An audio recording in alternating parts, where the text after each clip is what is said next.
the most realistic online racing sim ever made. This is iRacing. Detailed laser scan tracks, fully dynamic real world cars, and over 50 series to choose from.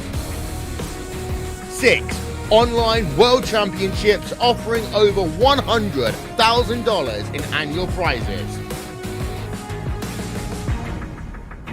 This is the original esport racing game. This is iRacing.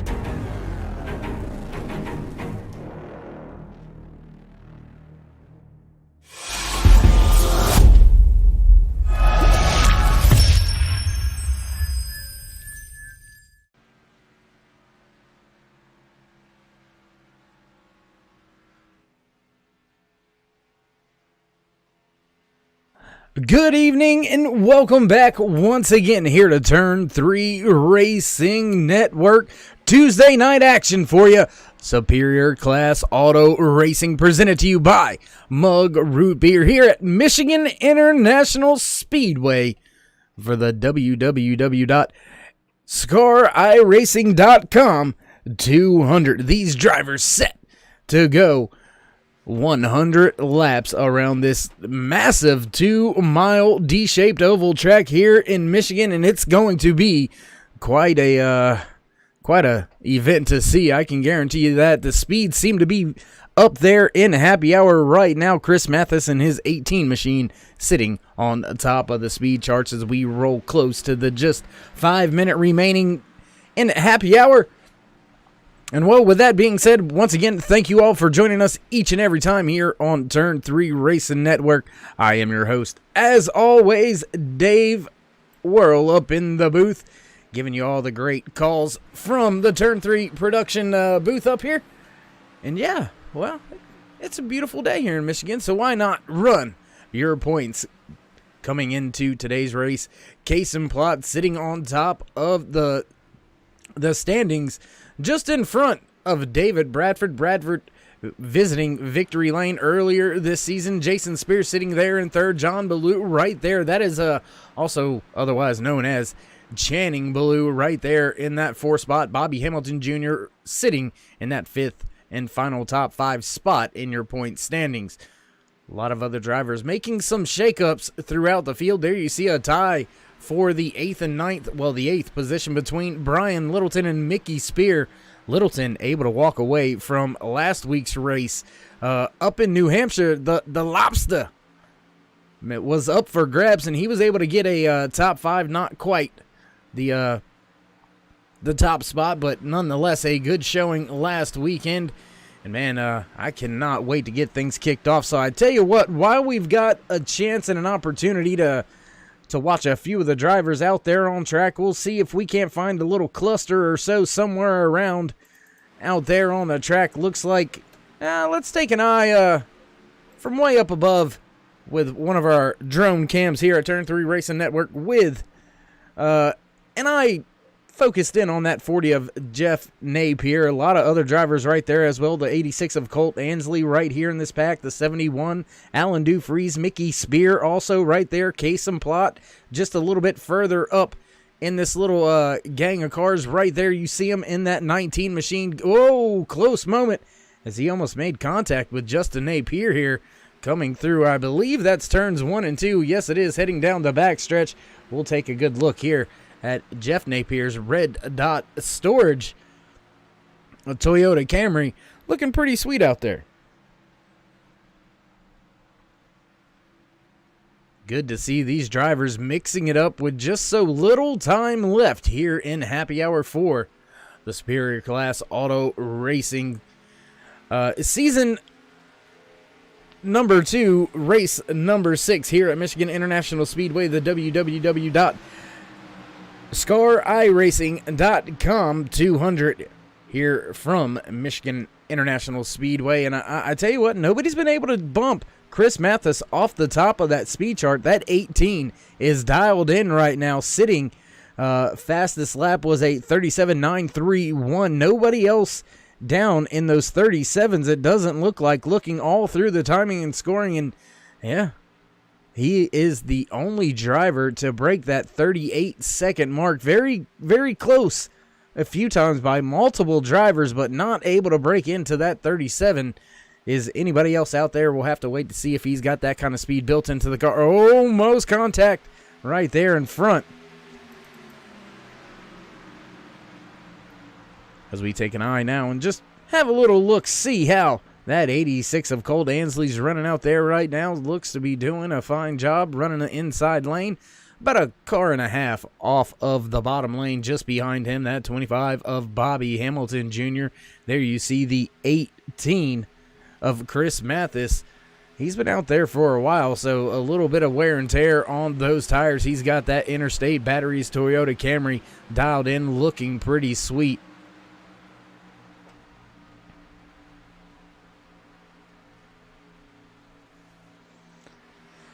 Well, ladies and gentlemen, with just about 2 minutes remaining here in a happy hour, we're going to get things ready to go here for qualifying. Qualifying 5 minutes to see who's got what it takes to put their car at the top of the charts and start at the front of the field. Sometimes the front of the field isn't as big of an issue at certain tracks as it is others. I think here at Michigan, this is one of those tracks that you want to start as far up to the front as you can, because this is a very, very big momentum track. If you have to get out of the gas a little bit the wrong way coming out of turn 2 or coming out of turn 4 back through the front stretch there, you're going to lose a ton of ground in a ton of time. Break it. Oh, as we see contact, more contact. 3 cars involved. Make it 4 now. Whew, tough break. Hard impact to that inside wall. Looks like some backup cars going to be used as these drivers get set to go qualifying here in just about 1 more minute. And man, look at that great facility right there. I mean, just absolutely wonderful here at Michigan International Speedway. And I tell you what else is wonderful. The weather here in Michigan is pretty nice as we sit right now. I mean, running a track temp is pretty high though, 105 out there on the asphalt surface, on the track surface, but the actual air temperature is only 78 degrees out here in Michigan. So nice cool breeze rolling off the Great Lakes up here. Hopefully we don't get any of that lake effect. Snow shouldn't, but you know, things have been crazy this year, so you never know what you're quite gonna get. Final few seconds here remain in a happy hour, and we will get set to fire things off for our qualifying here tonight on Turn 3 Racing Network.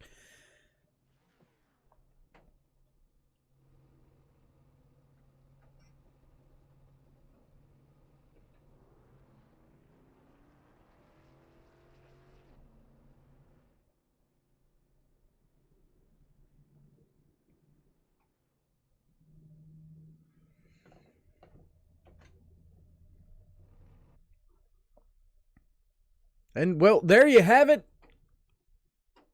Happy hour over. Qualifying, green displayed. Drivers gonna hit the track. And I think we're gonna get a lot of drivers out there very, very early. As a matter of fact, the man that was the fastest in happy hour, there you see him. The 18 of Chris Mathis. He's already out, getting up to speed, coming off of turn 2 now. Gonna join the racing surface. All the drivers have to keep that blend lane in check. Otherwise, you could find yourself having to make a stop and go back down pit road and start your qualifying attempt all over. As we stay with the 18 of Chris Mathis stay with Chris Mathis in his Interstate Batteries Toyota Camry. A lot of other drivers have hit the track. J.D. Baker, Hayes Booth, Ryder Struve, David Bradford, Jeff Napier, Will Jones, Quentin Murdoch, Justin Napier, Jason Spear, all those drivers on track. So qualifying gonna be very, very furious here, very, very early. So we'll go ahead, throw down your qualifying order over there to the left-hand side so you can see what's going on just like we can up here in the Turn 3 Racing booth.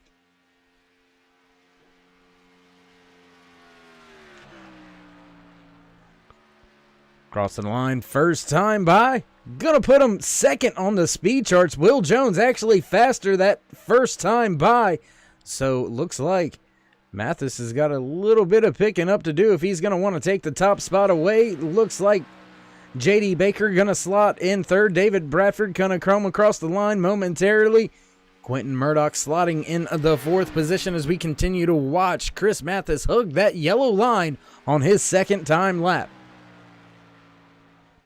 Still holding on to that second position. Hasn't been bumped just yet. Does he have enough to improve and bump Will Jones off of that pole position? Not gonna do it. Second lap gonna be just a hair slower. So tough break out there for Mathis. Not able to duplicate that fast run that he had in happy hour to this qualifying attempt. The two of Hayes Booth gonna cross the line for the first time this time. See where he shakes out at as of right now. Sitting in the fifth position. Sitting on top of the speed charts in that provisional pole spot. Will Jones doing a fine job with his 38.348. That 56 machine, I tell you what, they got that Ford Mustang dialed in here early at Michigan.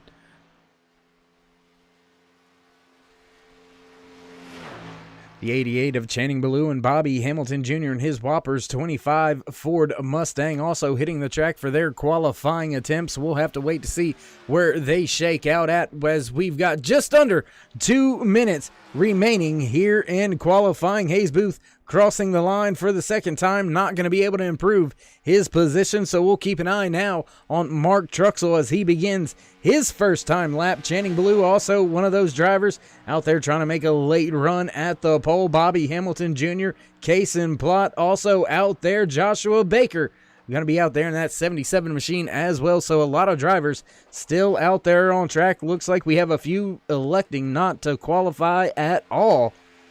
Looks like Roy Hyde and his 13 machine going to stay on pit road. The 85 of Jason Baker also going to sit on pit road. The 42 of Brandon Puffenberger also just kind of hanging out there on pit road.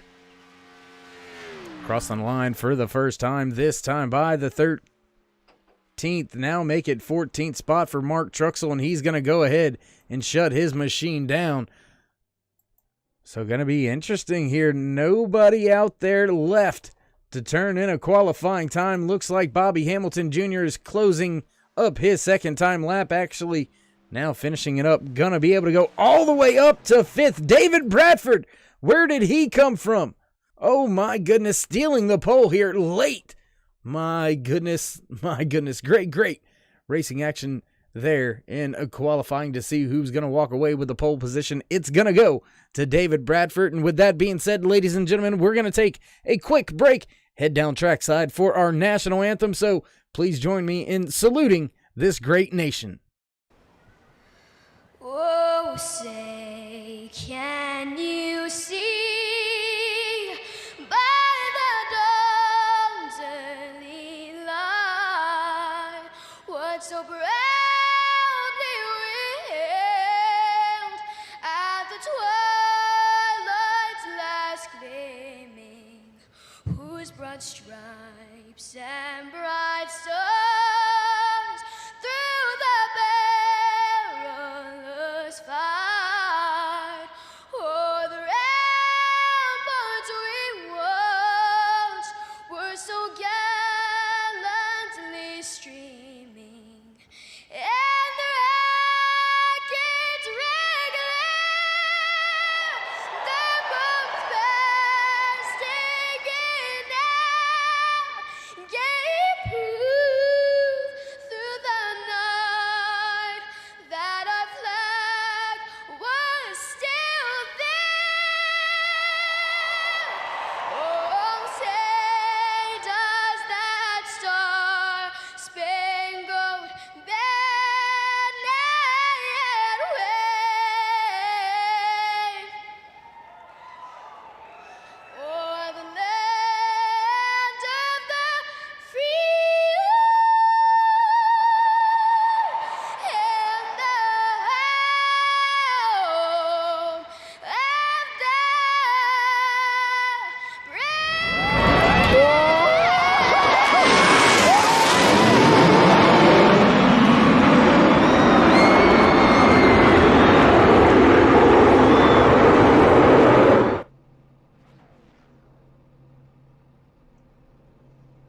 Welcome back, and if that doesn't get you ready for some great racing action here tonight from Michigan International Speedway, I don't know what will. Superior Class Auto Racing, presented by Mug Root Beer, rolling off pit road, getting ready to get double file and get this thing underway. Your starting lineup being brought to you tonight by the Red Dot Storage Company. Pole position inside row number 1, the 46 of David Bradford. Just to his outside will be the 88 of Channing Ballou. Row number 2, the 19 of Kason Plott, followed by Joshua Baker. Row number 3, Will Jones and J.D. Baker. Row number 4, the 25 of Bobby Hamilton Jr. and the 18 of Chris Mathis. Row number 5, Hayes Booth and his 2 machine, and the 54 of Justin Napier. Row number 6 here tonight, the 00 of Quentin Murdoch and the 40 of Jeff Napier. Row number 7, the 71 of Alan Dufries and the 86 of Colt Ansley. Row number 8, the 5 of Mark Truxell and the 23 of Mickey Spear. Row number 9 here tonight, from Michigan International Speedway, the 58 of Ryder Struve and the 13 of Roy Hyde. Row number 10, the 80 of Brian Littleton and the 83 of Jason Spear. Going to round out your top 20. Row 11, Jason Baker and Brandon Puffenberger. And rounding out the field tonight, the 32 of Daryl Spear. Waiting for the green flag to be displayed. Pace car is off. We are green flag racing as the 46 of David Bradford hits the loud pedal, and away we go. Down into turn 1, everything looks clear for your race leader, about a 3-car race length as he enters turn 1. Very big jump, very good start for that fast Dr. Pepper Ford Mustang being piloted by David Bradford. Bradford trying to go to victory lane one more time. We'll see if he can't get it a few more times before the end of this season. And my goodness, what a great start to this race already. 2-3 wide back here in the back. There you see Chris Mathis looking 3 wide, now gonna decide to go to 2. And that could have been a very, very big moment there for a few of the drivers. Mathis right there with Bobby Hamilton Jr. and J.D. Baker just behind them. Here comes another driver up through the field. That too of Hayes Booth. He's looking to the inside, trying to make the pass now on J.D. Baker. That is for the 8th and 9th position. Front of the field still looking pretty, I would say, relaxed, as these drivers are single file just a few feet away from each other. Heading back across the line this time to start lap number 3 out of 100 here tonight from Michigan International Speedway for the www.scarracing.com 200.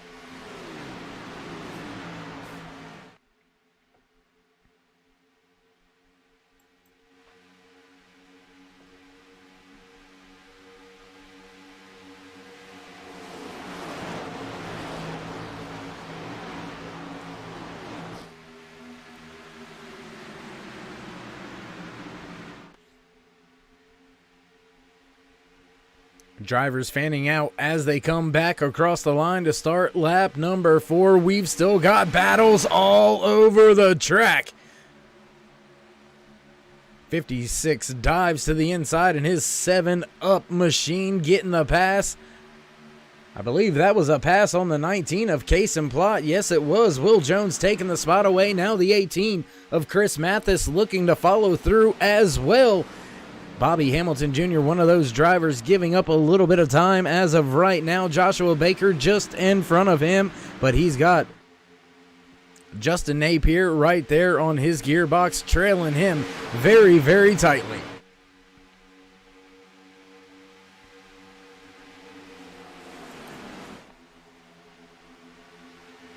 The entire field still all over each other. It looks like everybody is within about 2 to 3 seconds. Oh, tagging the wall is the 78 a little bit. Hayes Booth going to have some issues as well. He's going to slow up. Everything fine back through here My goodness, that could have been a big time moment as one of the drivers in front of this group. It was actually the 78 of JD Baker, I believe. There he is right there. That 78 had a little bit of contact with the wall. Justin Napier, Quentin Murdoch, Hayes Booth, all those drivers had to check up. Fine job by all of those drivers to keep it headed in the right direction. We'll take a look and join the front of the pack as Kason Plott continues to try to run back down Chris Mathis. Mathis made the pass on the inside after following the 56 of Will Jones through. So look at this little scrum we got going here. And I tell you what, why not give you a little bit of onboard action here? We are riding with that 19 of Kason Plott with the Little Tate's Cupcakes on board camera here tonight at Michigan International Speedway. Want to give a shout out to Kason and his whole crew for allowing us to fix this camera to his car out here tonight. That Ford Mustang looks pretty with that Little Tate's Cupcakes on board camera, showing you what the front of the field looks like. Channing Ballou was able to make a pass while we were watching everything else happen. Now Will Jones looking to the inside as well. So with action on the track, we'll go back and show you what's going on at the front. There you see Channing Ballou and his machine running the high lane, trying to keep Will Jones and that 7-up Ford Mustang at bay. We've got a Ford, Chevy, Toyota battle for your top three positions. Ford leading the race. The 56 of Will Jones dove down into turn one, and he gets the job done. Coming off of two down the backstretch, there you see a push and a big wiggle out of that 56 as he's going to keep the race lead. Now trying to chop the nose of the 18, keep him at bay, use some of that push, some of that arrow. Coming off of turn four this time by still with the lead. The 56 of Will Jones going to put in his first lap led here tonight. At the completion of lap number 8, 92 laps remaining. Here's the field, makes their way through turns 1 and 2, still side by side for your top 6 positions. A little bit of stretched out from there on back. Looks like most of the drivers just kind of hanging out, playing it safe just a little bit here. Roy Hyde and his 13 machine hasn't had a ton of gains, gained about 7 spots or so far here tonight. Let's give you a little bit of in-race information brought to you by Turn 3 Racing Network. Started in 18th, currently running in the 13th spot. So that's a pretty decent gain here in the first 10 laps of today's race. 200 miles scheduled in tonight's race distance. 100. Oh, Bobby Hamilton Jr. No, I apologize. That was not Bobby Hamilton Jr. Who was that? Oh my goodness, still trouble back there. And I believe that may have been the 40 of Jeff Napier, bringing out the first caution out here tonight at Michigan International Speedway. So while we get that all queued up, bear with us for just a brief moment. We're going to see if we can't get that done for you. There we go. Everybody says we got it now, so we'll go to our Turn 3 replay. Oh, gonna have to back it up just a little bit further. Sorry about that, Jeff Napier. There you see him cutting in just in front of Roy Hyde. Everything seems to be okay at this point, heading into the corner.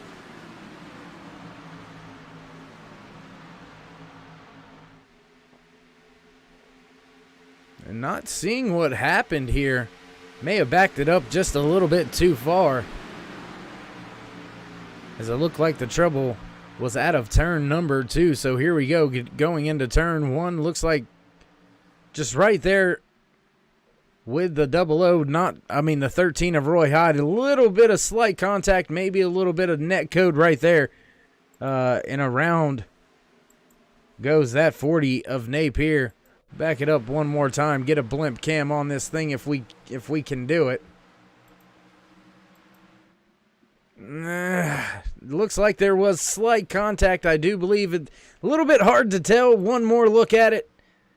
Yeah, and I just think I'm not sure we're gonna have the right camera angle to see if there was actual contact or not, but nonetheless, a tough break very early here for a few drivers. Some of them pretty fortunate not to catch any damage. So with all that being said, we will rejoin your race leader after all that mess got sorted out. David Bradford has reassumed the race lead, making his way off of, well, sitting in his pit box, making his way off of pit road now. Sorry about that. Chris Mathis able to get the job done on pit road. Heck of a job right there. Coming off of pit road in the top spot, gonna lead the field back to green when we go back. Green flag racing as the field works their way off of turn number 2. Things get lined up, everything will get going here. We're gonna step away for a brief commercial break. We'll be back with all your racing action here on Turn 3 Racing Network. Hi, I'm Johnny with Little Tate's Cupcakes. Thanks for tuning in to tonight's race on the Turn 3 Network. Little Tate's Cupcakes is a bakery based out of Owensboro, Kentucky. We specialize in cookies, cakesicles, cakes, and cupcakes for every occasion. Make sure to check us out on Facebook and Instagram for more of our work and for daily specials. Go number 5. We got big time problems with that motor, buddy. Hey, just between you and me, the idea is to avoid the other cars. Congratulations! You just set the sport back 30 years with that move. That move will put you in the Hall of Shame. You keep doing stuff like that and we're going to lose our sponsor. Looks like that's it for us today. Now I know why you got canned by your old team. It's over. We can't fix that damage.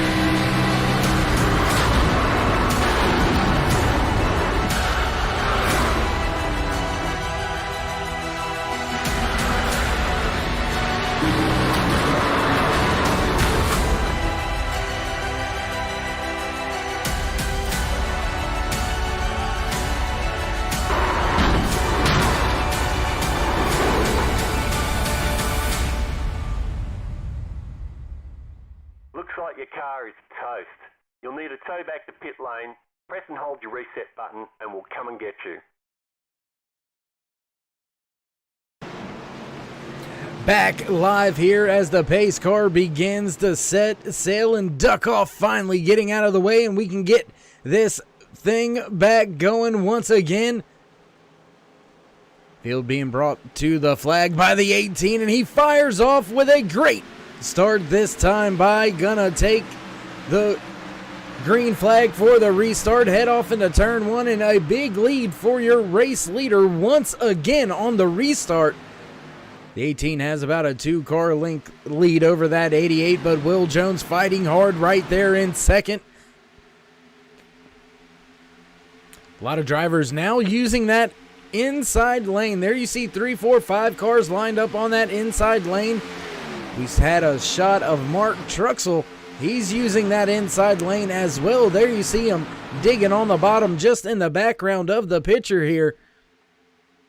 Should see him right there behind that 13 of Roy Hyde, sporting that World War II bomber paint scheme. Man, that thing is absolutely sharp.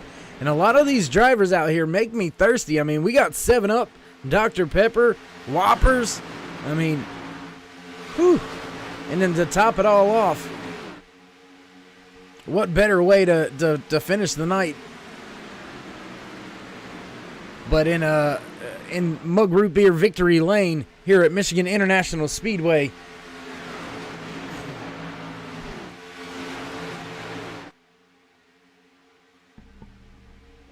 Bit of a moment there for the 18 of Chris Mathis as he drops to the bottom of the track. Now back up in front of the field. There you see David Bradford and his Dr. Pepper Ford Mustang. He was your race leader. Led a handful of laps. Now finding it a little bit harder to get his way back up to the front of the pack. Roy Hyde with a little bit of a moment. He's going to fall back through the field as he's stuck on that outside wall. My goodness. Roy Hyde with some heavy trouble. There you see him all the way back at the end of this field. After heavy contact with that outside wall through 3 and 4, he stayed stuck and glued to that thing. That right side has got some heavy damage. That is for short. Meanwhile, back up at the front, it's a scrum still taking place. 3, 4, 5 cars. Throw them under a blanket. Your top 6, as a matter of fact, all running within just about a half a second of each other. Your top 5 looks something like this. Chris Mathis, Will Jones, Kason Plott, David Bradford now make that Channing Ballou sitting in 4th. Bradford back to 5th.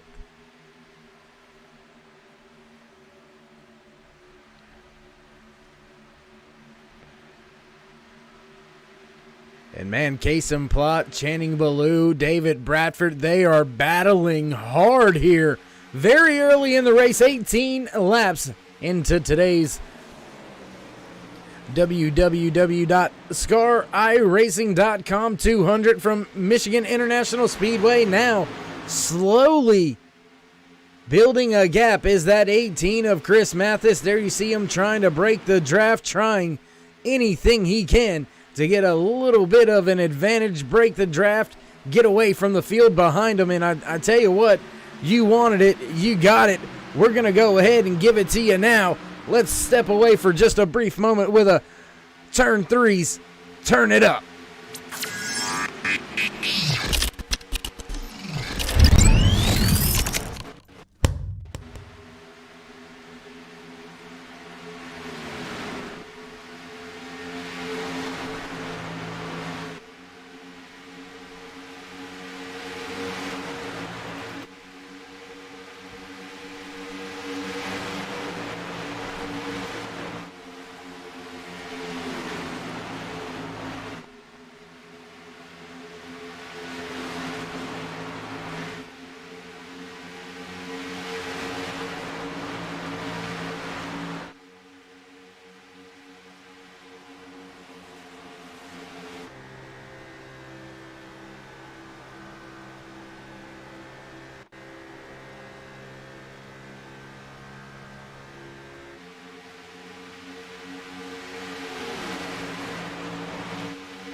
If you don't like that, then I don't know. I got no words for you if you don't like that. Meanwhile, battle at the front of the field. 3-car battle now taking place as we reach lap 23, almost 3 wide across the stripe. Chris Mathis, David Bradford, Will Jones all right there battling to see who will lead tonight's race. Bradford and Mathis have already led a few laps. Will Jones behind the wall there. Tough to see what's going on track behind the wall. But all 3 of your top 3 runners right now have all led a lap at some point in time. Already here tonight, we have had quite a few different lead changes as the field continues to try to keep this thing green flag to the end of stage number 1. And Hayes Booth, what a recovery after that first caution. He had to pump the brakes before we had that first caution. had to give up a little bit of time, a little bit of ground, but he has been a man on the charge here since that restart, sitting just outside the top 5, running in the 6th position as Chris Mathis still leads Will Jones, David Bradford, Kason Plott, and Channing Ballou.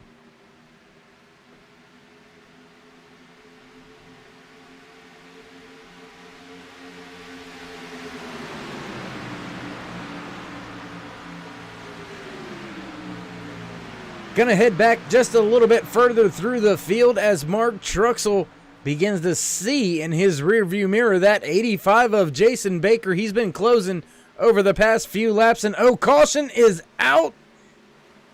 And it looks like Ryder Struve may be involved in this one. Roy Hyde looks like he may have caught a piece of this one as well. So we'll get it all queued up, ready to go for you, and it looks like they're giving me a thumbs up. So we'll take a look at this on our Turn 3 replay.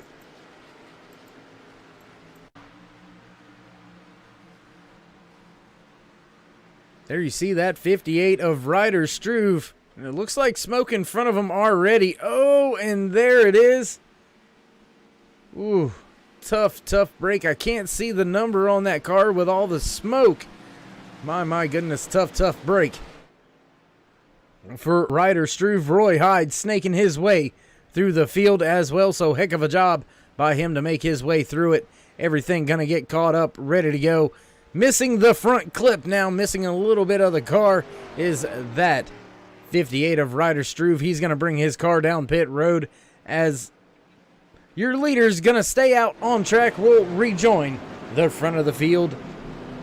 Chris Mathis able to hold the field at bay under that brief little stint right there. 15 laps on that green flag run. And he asserted some dominance right there. 17 laps led in the book here tonight for Chris Mathis for the www.scariracing.com 200 here at Michigan International Speedway. You're watching Superior Class Auto Racing, presented to you by Mug Root Beer.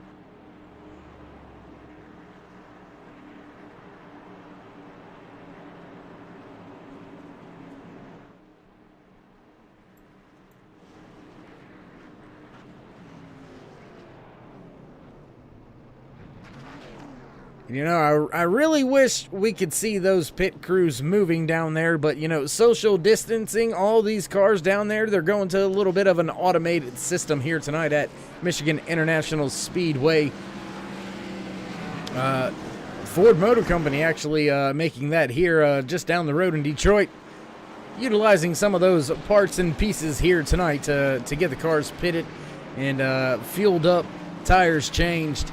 Without putting any of the crew members at risk.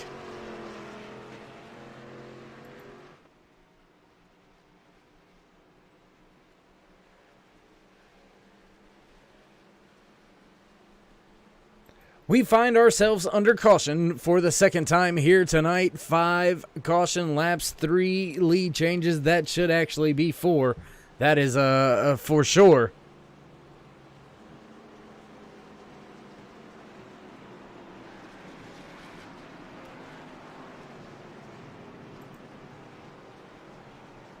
Because I'm looking at some of the speed charts right now, and it looks like Mathis, Bradford, Ballou, and Jones with 1 lap. So it looks like some of the stats maybe not being completely accurate for us at this point in time. Maybe timing and scoring will circulate through and everything get going. And well, with that being said, ladies and gentlemen, we'll step away for just a brief commercial break. Don't go anywhere. We will be right back.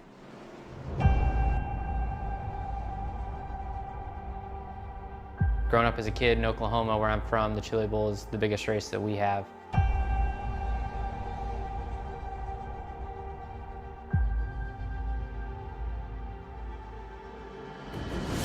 The Chili Bowl has kind of been my favorite race of the year.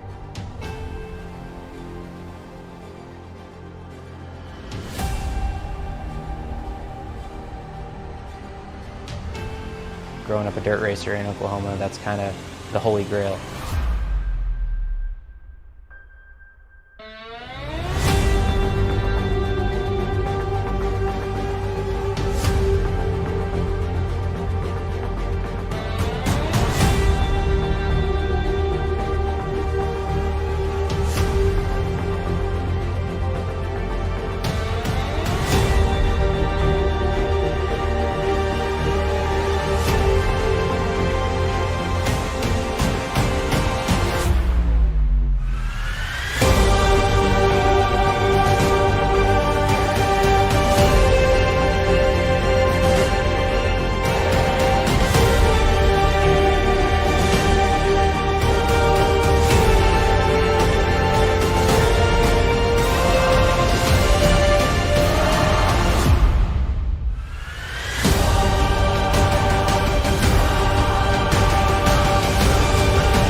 Back here trackside as the field gets the one to go. Drivers gonna start getting double file. Looks like a little bit of blink action going on up at the front out of, I believe, that may have been that 46 of David Bradford with a little bit of a connection issue there for just a brief moment. Now everything looks to have sorted itself out. Man, just a little bit of a quarter of a way through tonight's race, and it has been a very close battle by your top 5 actually all night long. Your top 5 for this restart. The 18 of Chris Mathis will choose the inside lane for this restart. Chose the outside lane on his last restart. So lining up to his outside, that 56 of Will Jones. Kason Plott gonna sit in a third. Outside row number 2, the 46 of David Bradford, your pole sitter. And then starting in that 5th position, third car inside lane will be the 25 of Bobby Hamilton Jr. Pace car getting ready to duck off, and we will get this thing fired back off. 71 laps remaining when we cross the line this time by field, all ready to go. When will Mathis hit the gas in the box? There he goes. Green flag once again here at Michigan International Speedway for Superior Class Auto Racing. Presented to you by Mug Root Beer here tonight for the www.scariracing.com 200. Close battle off of turn number 2 between 3rd, 4th, 5th, 6th. Bobby Hamilton Jr. moving up one position on the restart. Look at the gang of cars lurking in the background. Brian Littleton and his 80 machine has been able to drive up through the field just a little bit. There you see him in that chromed out machine sitting in the high lane. That Michelob Ultra chromed out blue and red looks pretty sweet underneath this Michigan sun here tonight. My goodness, but up at the front, the battle continues to rage. Will Jones a little bit of an advantage that time off of 2. Bobby Hamilton Jr. with a big run, pushing the 18 of Mathis. Big draft, little wiggle by Hamilton Jr. going into turn 3. That's going to slow him up just a little bit. Now Channing Ballou looking to the inside with David Bradford right in front of him. Now Will Jones ducking to that inside lane. The 19 of Kason Plott right there with him. 3 wide now for 3rd. Contact! The 18's into the 25. Big contact, big time trouble. Hard side impact there for Bobby Hamilton Jr. We watched that unfold. My goodness. Let's back that up one time with our turn 3 replay and see how that all took place one more time.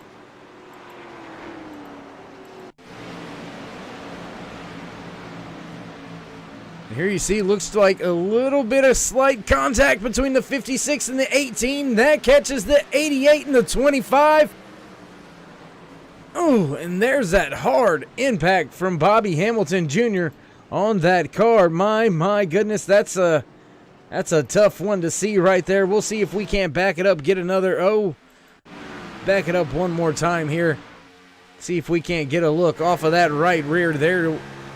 And we might be able to catch it a little bit right here with this camera. In chaos behind him as Will Jones skates away from the mayhem. My goodness, that is a tough, hard hit for Bobby Hamilton Jr. And with that being said, we'll rejoin your leader as he's caught up to the back of the Ford Mustang pace car. As the field will get slowed down. Few drivers gonna have to hit a pit road.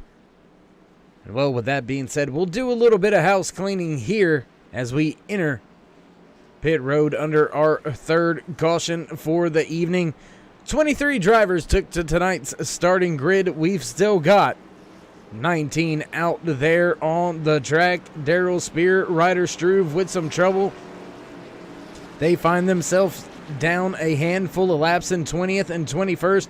Justin Napier also with some trouble in his Ford 54 machine being scored in the 22nd spot. And Brandon Puffenberger in his 42 machine pushed it behind pit wall. Couldn't get the car to fire and get out on the starting grid. So a tough way to start and end the night all in one fell swoop for Brandon Puffenberger.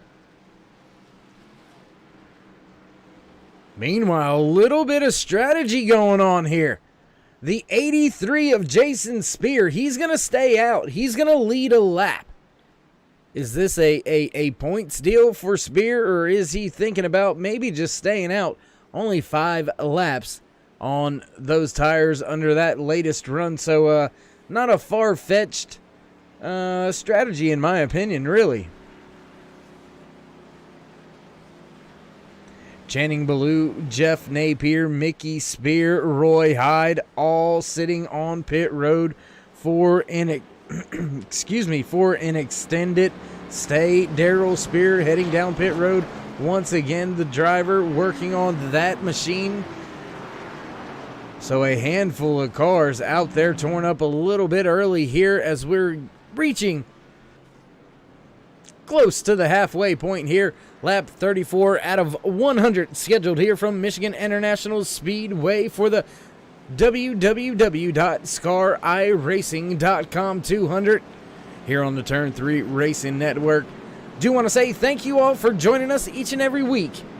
Not just here with me tonight, but with all the rest of the guys in the family back at Turn 3 Racing Network. We salute you. Thanks for stopping by.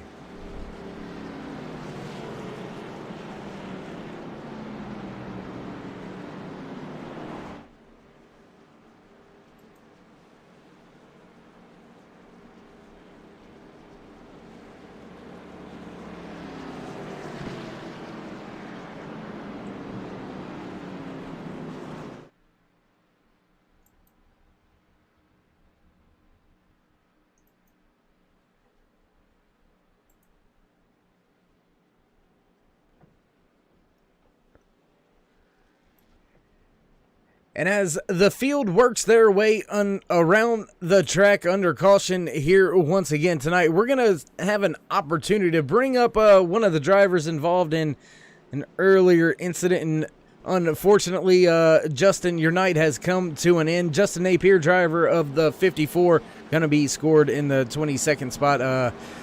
How rough was that wreck that put you out here tonight? Well, unfortunately, it wasn't the wreck that took me out tonight. I had a little bit of motion sickness tonight, so I decided to hop in the broadcast booth and help you out tonight, if you don't mind.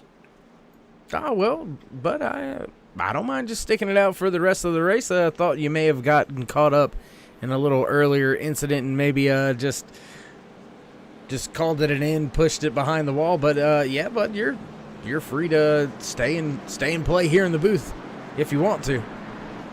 Yeah, people that could stay with the league, I've taken a break for the past couple weeks, and just hopping back in tonight, it just kind of made me a little woozy tonight. So, taking a little break, I'm gonna sit back and watch some awesome racing tonight.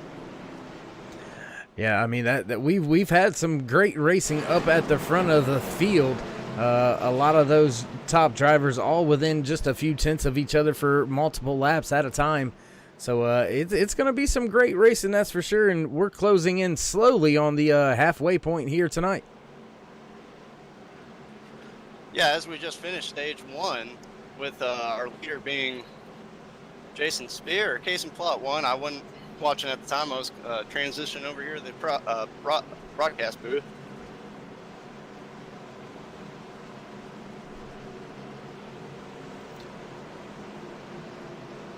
All right, well, the field behind the Ford Mustang pace car once again going to head into turn 3, get ready to go.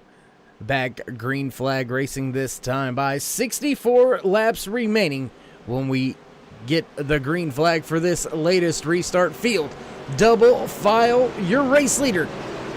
Jason Spear gonna fire it all off here in just a second. The anticipation is agonizing, man. I tell you what, that's the worst part of the entire race, waiting for this restart. And away, Spear goes on the gas. Great jump as he set sail on the 19 of Kason Plott. Now having to deal with Will Jones and Hayes Booth just to his inside. Now looking back to the outside is Plott. Wow, big moves. That was a pretty good move there. Justin kind of faked him to the outside and then took it to the bottom. Yeah, Kason Plott looks like he's going to have a good run going in 3 here, potentially taking the lead away from Jason Spear. Indeed, he's going to take the lead away, and Will Jones is going to follow right on through. A little bit of a slide job, not quite. Going to keep it down there about middle lane. Will Jones going to take over that second position. Now battle again side by side for that second spot between the 56 and the 83. Rest of the field looks pretty clean back into 1 and 2. Small battles between Brian Littleton getting the position away from J.D. Baker. That's for 6th and 7th. There you see them side by side. Down the back stretch as your front 4 are single file going into turn 3. Looks like Jason Spear transitioned behind Will Jones, nice and smooth, picked up their line. Looks like we got Alan DeFries made a move on Mark Truxell. He's on the inside. Not back here. 3 more cars doubled up as they head into turn 1 and digging on the bottom again. Alan DeFries going to try that inside line one more time. 3 wide just behind them. Bobby Hamilton Jr. down on the bottom. The 78 in the middle.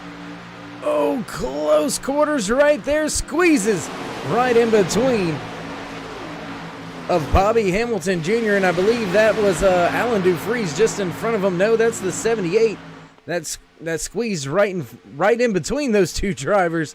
Man, that was I don't know if I would have did that one. We got Jason Spear knocking on Will Jones' door for second again. Oh, we got David Bradford on the outside of him. Man, there's racing everywhere here. Racing everywhere here at Michigan International Speedway. A big momentum track, Justin. You've been out there on track. You know how it is. If you've got to crack the throttle the least little bit, you're going to lose a ton of time, and a big run comes from the back. And then when you get drivers all grouped up, drafting with each other, it's not quite as much as Talladega and Daytona, but we see these drivers pushing 195, 196 into the corners at the end of these straightaways, so it may not be as fast, but it's just as quick. Well, what I experienced when I was out there in the race was there is tons of momentum. There's just nowhere to go. You want to be on the outside line to overtake the inside line, but no one's giving it up. And if the car in front of you has gets a couple car lengths out, it's easy to chase them down going into the corners because you have more room and pretty much free range to drive in harder. Yeah, and I mean these drivers doing a good job keeping the cars wound up, but it is like you said, it's tough when you got that big run, when you got all that energy, that force, that momentum behind you, and you've got nowhere to go. That's when things can happen in a hurry, and it looks like your top 5 beginning to get single file and maybe just get some laps underneath their belts here tonight at Michigan International Speedway. As I say that, looks like somebody's peeking out there behind Mark Truxell, I believe. That is not Chris Mathis, Jason Spear, Quentin Murdoch. That's Murdoch on the inside. 0-0. Yeah. We're working that outside line on Jason Spear. It looks like you got Chris Mathis getting a little curious there. He's like, where can I get my nose? And we got a battle for second and third. We got a big battle up front with Will Jones, Kason Plott. It looks like David Bradford just dived to the inside, trying to overtake Kason Plott. Yeah, there's 3 4-car battles, 3 and 4 car battles at a time in different spots. Oh, sideways is Murdoch. Does he save it? My God, I don't know how he saved that thing. He was sideways there through the corner. That was one heck of a job. Now 3 wide for second, third, fourth, fifth. Mark Truxell right there. Hayes Booth. My goodness, things happen in a hurry, and that was an amazing save, man. Yeah, good move on Chris Mathis there to take a little higher line and keep it off the wall. He saw that one coming. Whew, man. Yeah, Chris Mathis got a long position on that deal, but he kept his car clean, so it was probably a smarter deal in the end. Yeah, at the end of the day, a straight car is the best car. I mean, you can have the strongest power under the hood, but if you ain't got a right side, it's going to do you no good. So a veteran move, a very smart move there to just check up and kind of bail before things got a little too hairy. Plenty of time to make up the spots. Plenty of time. Yeah, we're on lap 45 out of 100 right here, going on 46. And it's like, when do you cool off? When do you say, okay, guys, look, we're tired of 2 and 3 wide racing. Let's cool off and get to the end here, boys. But it doesn't look like we're cooling off at all. I mean, we got 3rd place for like 10th. Yeah, now, well, the trouble, and you alluded to it there for a minute too, was, I mean, you can't. You got to keep the momentum up, but if you let up, you're just going to find yourself in a hornet's nest. So you got to be white-knuckled and just hammer down the entire time. Ooh, close battle. 3 wide, 2 wide, double file now down the back stretch. The 83 of Jason Spear on the inside of Colt Ansley. Ansley getting a little bit better run off of the corner that time by with a push from the 88 of Channing Ballou. Up at the front, your top 4 have stretched it on out from the rest of the field. Battle being contested now from 6th on back through 10th. And there you see them, just a gaggle of cars, a mess of cars. I'd like to say Bobby Jr. there, he's probably just kind of going at his own pace. I haven't seen him be too aggressive. I haven't seen him be too passive either. So I think he's running his own pace, making it to the end, and he's going to hopefully go for the win. I like seeing Mark Truxell up here in 4th place. You know, he's probably not a guy you can see much of mid-race like this. So it's pretty cool to see him up there. Yeah, actually, I think Bobby may be having to play it safe here. He may have had to burn a fast repair under I can't remember if it was the last caution or the caution before that. He had a pretty hard impact with the driver's side, so he's got to be a little bit more cautious, I would say, till we get a little closer to the end of tonight's race. But also, you said Mark Truxell. I mean, hasn't had the best start of the season this year, so it's good to see that 5 up there. Inside that top 5 once again, man. It's good to see that 5 up front. Look at Colt Ansley, number 86 car. He's making a very strong run to the front. I mean, he passed that whole pack, and now here he comes for the front pack. Yeah, closing in big time now on the back of Hayes Booth, and Mark Truxell is the 86 of Ansley.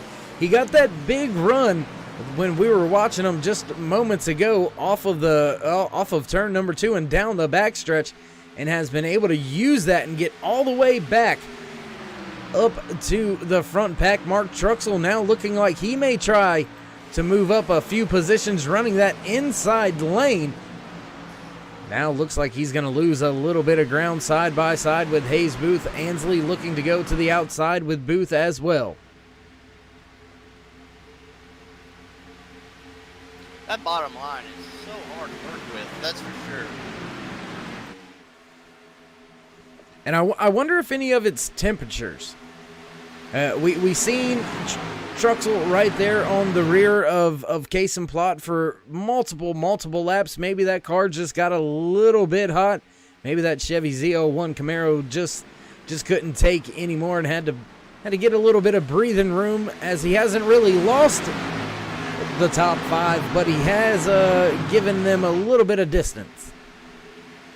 I think that's a very good view on it. You know, it also could be the driver. He wants to, see if he can use his momentum, and maybe it just doesn't work, or sometimes it does work. You know, it's been hit or miss. It's just seems like majority of the time you're gonna lose your momentum down there because that top line's got so much momentum.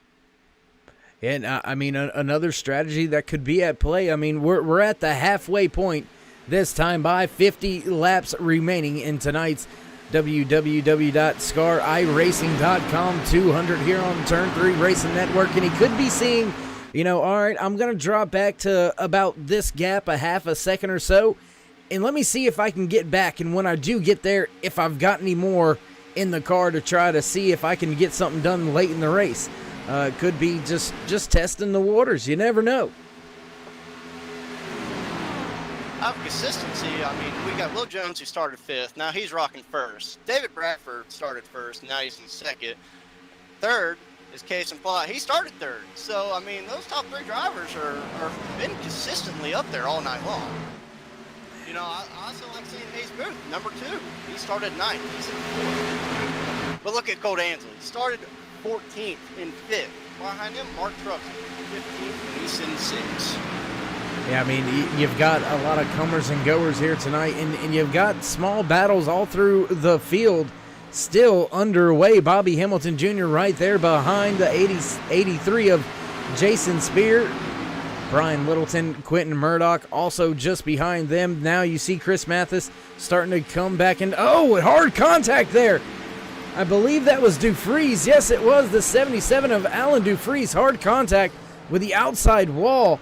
That's going to shove him all the way down the track. He gets it going back through turns 3 and 4. No caution after that contact with the outside wall. But that 71 machine is definitely wounded now, well off the pace by at least 10 miles an hour. So, tough break there for the 71 after contact with no caution. But with that being said, battle for the race lead once again. David Bradford trying to sniff out that top spot and grab it away from the 56 of Will Jones.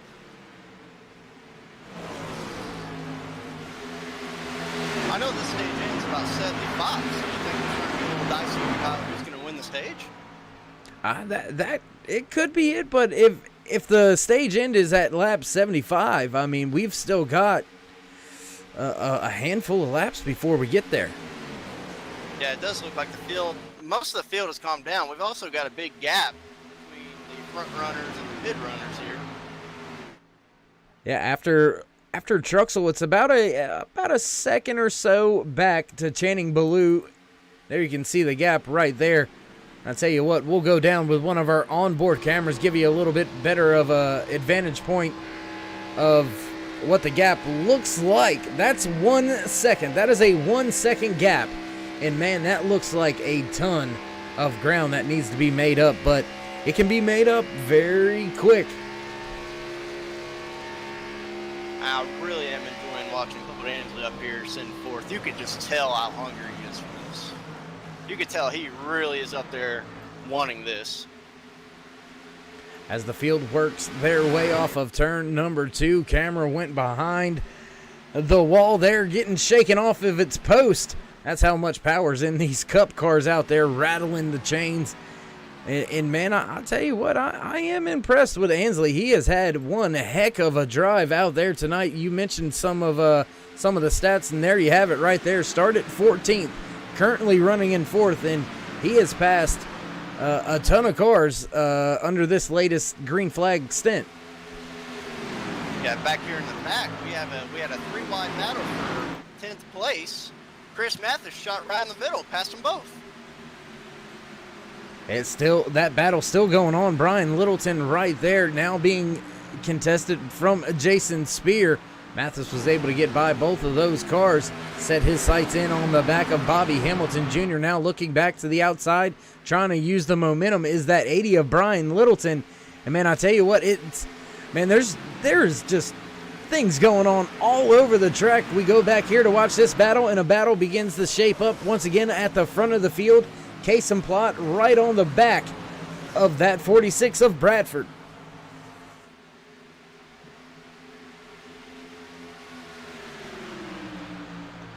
And man, Justin, just like that, once again, Bobby Hamilton Jr. making a pass. Jason Baker getting rooted out of that high lane.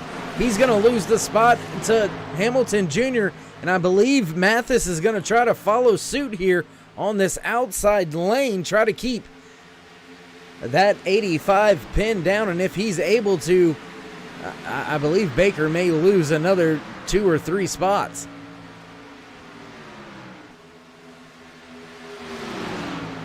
While that battle goes on, battle at the front of the field, looking to the inside. Was Case and Plot not able to get the job done? Push by the 46 of Bradford. That puts Plot right on the gearbox going into 3. Not able to make the pass just yet. Ansley looking to the inside on Bradford.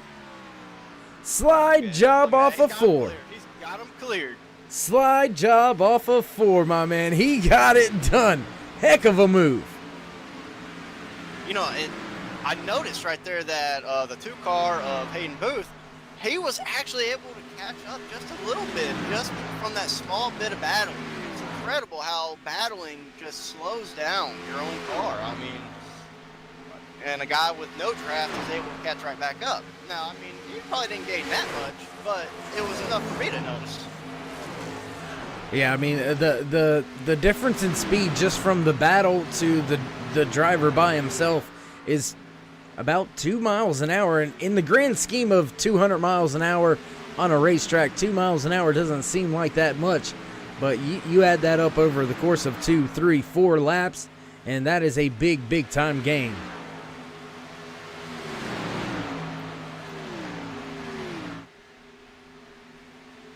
Back down the backstretch, your leader still, Will Jones, leading the most laps out there tonight so far, 22 in the bag for Jones. Chris Mathis sitting with 21 laps, Kason Plott with 6, Bradford 5. And man, I'll tell you what, they're not playing no games out there. I can definitely tell you, Daryl Spiller here in the back, he's 1 lap down. I'm sure he's going to be excited. He's going to be excited for the stage in.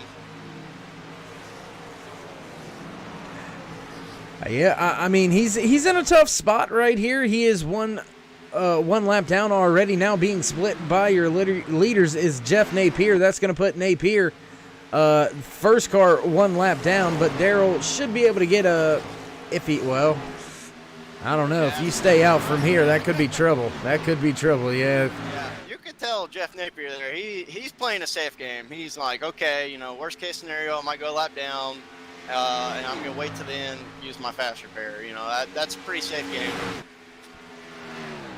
Yeah, because, I mean, it's going to, if you thought this was intense, this green flag run right here, wait until we restart the final stage here tonight at Michigan International Speedway for Superior Class Auto Racing, presented by Mug Root Beer. Man, Justin, I tell you what, it's going to be a bit of a heat race, if you will, if you want to throw some short track Saturday night style at it there. There's only going to be about 25 laps or so, probably closer to 22 when we actually fire it back off. Man, it's going to be a tight battle. In the meantime, Kason Plott, we have a battle for lead against Kason and Will. Kason did overtake the lead, and now Will's firing back. Yeah, trying to use that inside lane. Oh, close. Turn 3 with the spot.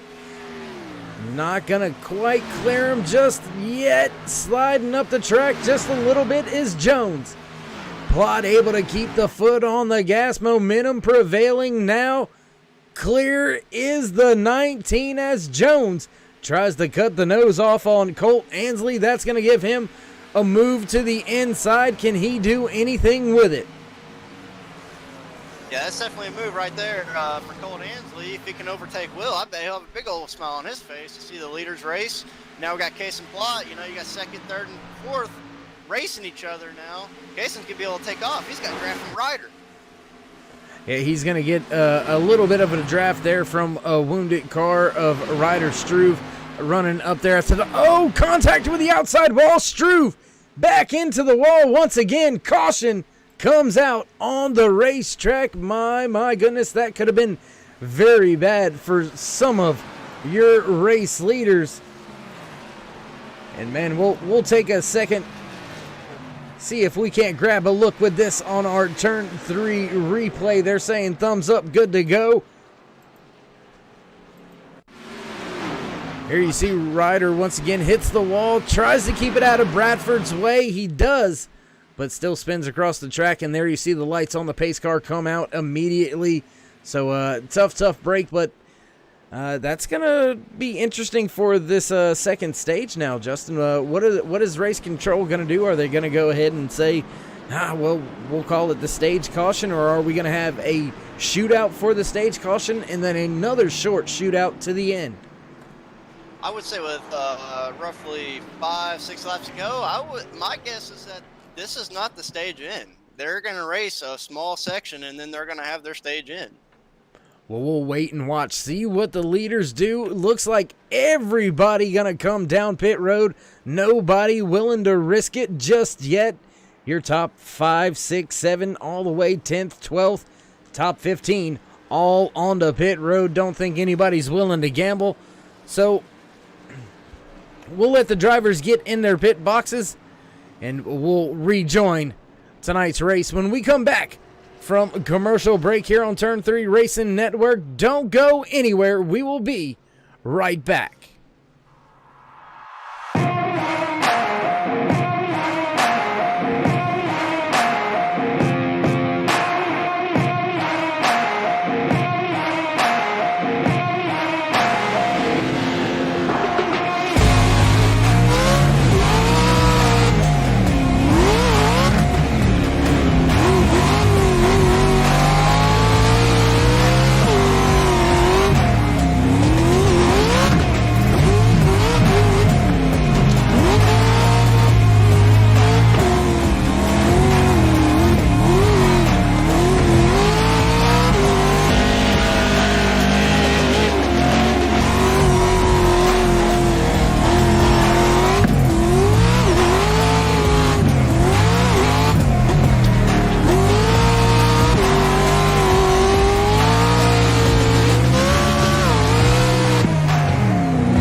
Johnny with Little Tate's Cupcakes.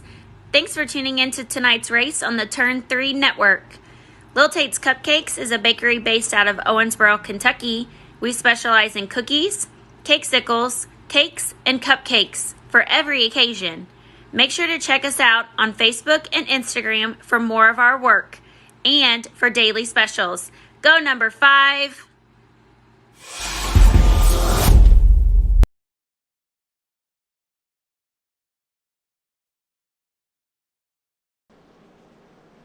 Welcome back once again, ladies and gentlemen, and if I haven't already thanked you, we appreciate and thank each and every one of you, family, friends, viewers out there coming and stopping by, spending your night with us here on Turn 3 Racing Network. As always, I am David Worrell up in the booth. Joining me tonight, after a little bit of motion sickness, getting back in the rig and everything like that, driver of the 54, Justin Napier, joining me up here to help me call some of the shots. And man, if I didn't have you up here tonight with me, I don't think I could catch all the action. These drivers putting on one heck of a show. Yeah, I'm absolutely breathless from all the action tonight. I tell you what, we just had our caution. Ryder got into the wall trying to stay out of the leader's way. I tell you what, if I was David Bradford, I definitely would need a new pair of underwear tonight. It was close. It looks like all drivers took 4 tires coming down pit road. It looks like we're going to have a small sprint to lap 75 for the last stage. Yeah, gonna be about a 5-lap shootout here to the end. I guess you could use it as or classify it as a green-white checkered practice if you want to, just in case we have one of those, and we may get a delayed start here. Drivers sitting on the apron on the backstretch couldn't catch that number, I believe. Ooh, I don't even see that number, who that was. That may have been the 40 of Jeff Napier. Not quite sure. Don't want to call him out if that's not it.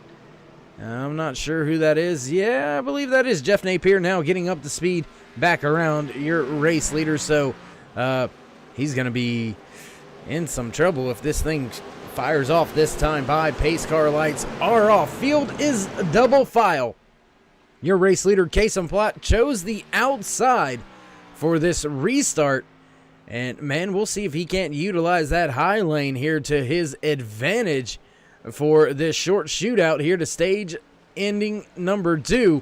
Green flag in the air as Plott hits the gas. Great start on that inside lane by Will Jones. He's going to fire off right there, not letting Plott get away. But here's the 86 of Colt Ansley looking to the inside. Can he pull it off? Can he get down there hugging that yellow line? He pulls a 2-car pass in one corner. New leader, Colt Ansley. Look at him go. Look at him go. I told you that dude was hungry for the lead. We got David Bradford on the inside of Mark Truxell flying for 4th. Yeah, on that restart, David Bradford did not go, and it held the whole bottom lineup. Yeah, all you got to do is spin the tires, maybe miss the shift just a little bit, and it can stack things up in a hurry. But we've all seen it at especially restrictor plate tracks, but these huge speedways like here, Michigan International Speedway, 2-mile track. Once you get the thing wound back up, the car's kind of accordion back together for the most part, and now losing some ground, big ground. This is that 56 of Will Jones. He's going to slide all the way back to 5th.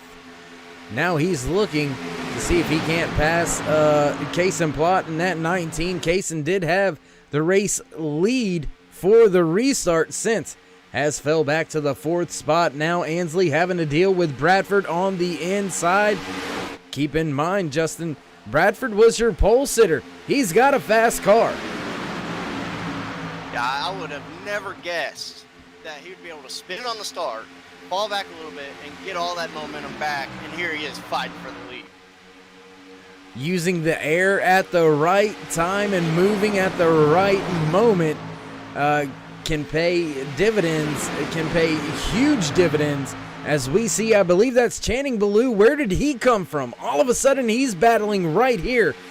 3rd car in line, running that high line.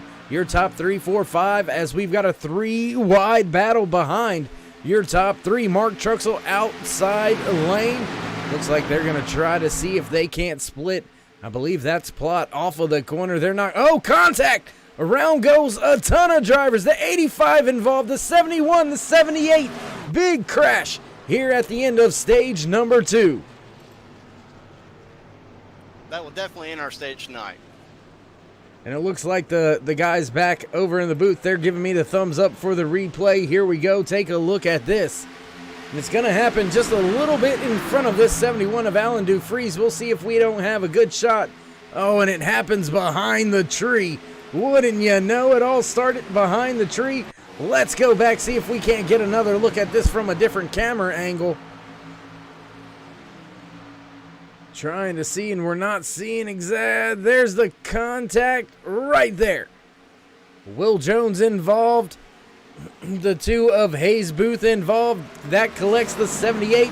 Then the 71 of Alan Dufries caught up as well. Man, what a crazy wreck there. The 85 of Jason Baker also crab walking with no front end. Heavy front end damage on that Patriotic Lowe's machine. Hate to see that thing torn up. Yeah, this is definitely a racing incident here. Looks like Will Jones was trying to give 85 a little more room than he had, and so Will Jones got into the wall, which made the number 2 car react. Therefore, 2 car running in the 25. So technically, it was 2 different contacts making one big wreck. Yeah, they started to crash. They just didn't wreck it until they had enough cars. That's what I'm going with. Yeah, that 2 car definitely felt like a ping pong ball between Will Jones and Bobby Hampton Jr. there. Yeah, and it's tough to watch it happen. It's not as funny when you're in the car, and you can attest to that. I get out there on the track and mix things up from time to time, but sliding in his box there is Bradford. What a way to stop for your pit stop. But, up here we can kind of laugh about it a little bit when things like that happen, but when you're on track and involved, it's anything but funny. I believe most of those drivers still had their quick repairs, so I would imagine most of these guys come back out with brand new cars. It'd be unfortunate for guys that were involved that does not have their equipment ready to more, because that's make it to the final stage. That's a terrible way to end. Yeah, unfortunately, I think that's going to put a damper on an already sour day for that 71 of Alan Dufries, as he has called it a night. They have pushed that 71 behind the pit wall, so he's going to more than likely going to be slotted in with the 20th finishing position. He's being scored 1 lap down. Ryder Struve still 12 laps down, but he has an opportunity to take that 19th spot away from Dufries if he can complete the rest of the race. Other than that, man, we've still got 18 cars left on the lead lap on a fast, frantic pace here from Michigan International Speedway tonight, man. It has been wild. Yeah, I feel bad for Alan there tonight. Me and him are actually teammates in this league, and he had a very strong run all the way up to about midpoint when he had the outside wall, and it seemed like he never quite get his momentum back.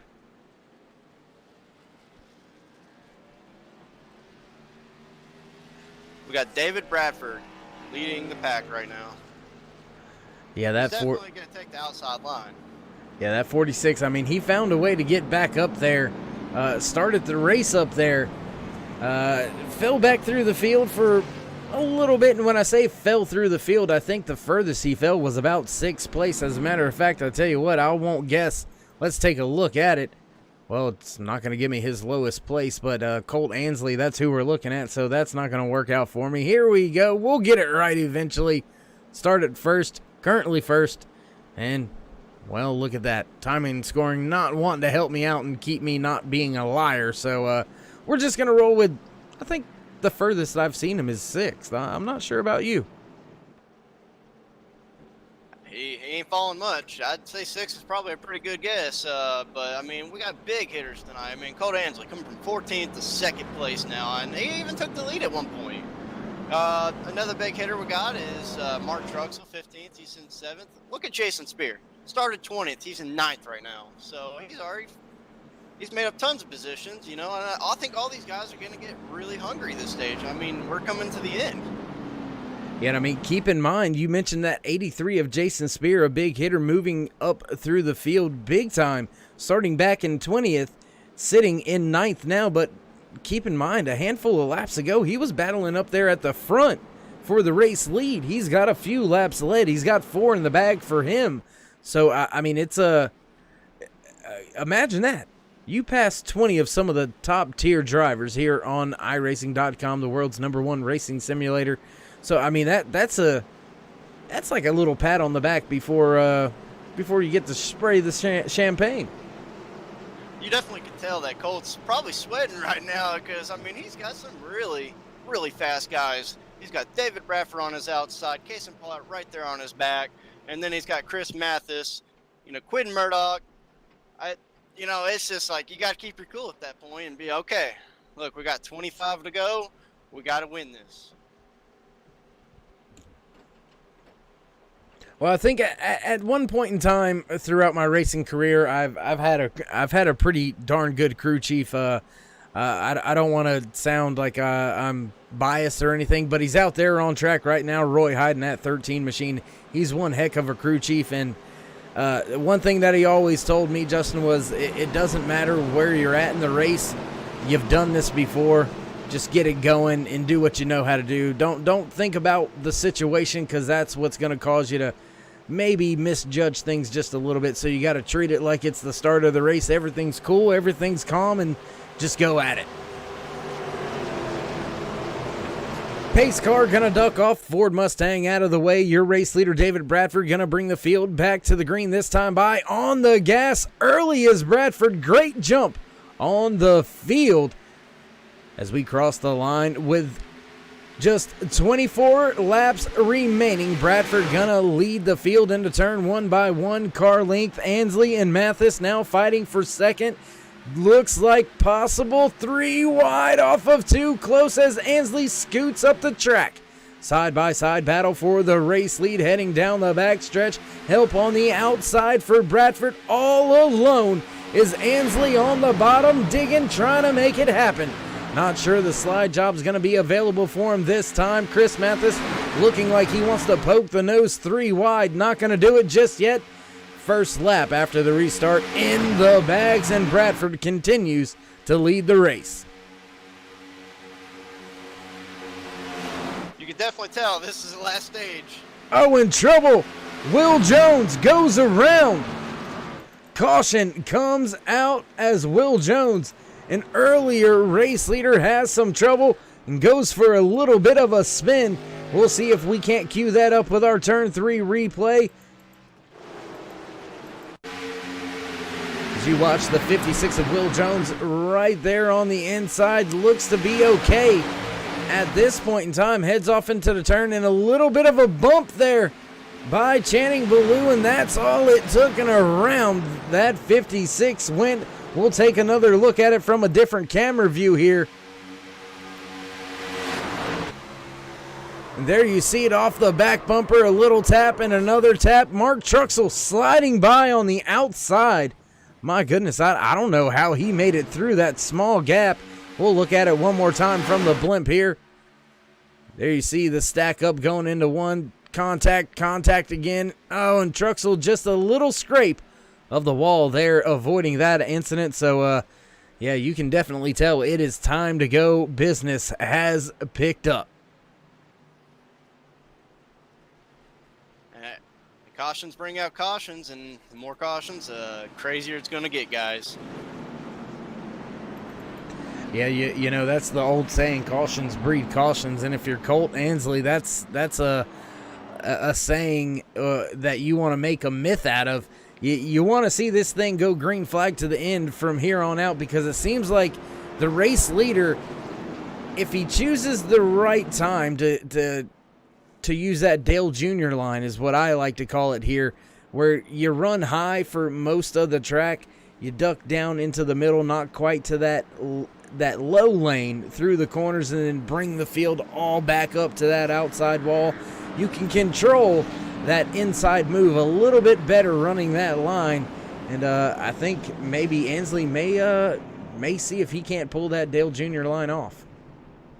Yeah, this was definitely a hard decision for these guys. You know, you just did 5 laps. So do you take tires or do you not take tires? Do you pit or do you not pit? As you can see, Chris Mathis, he decided to stay out.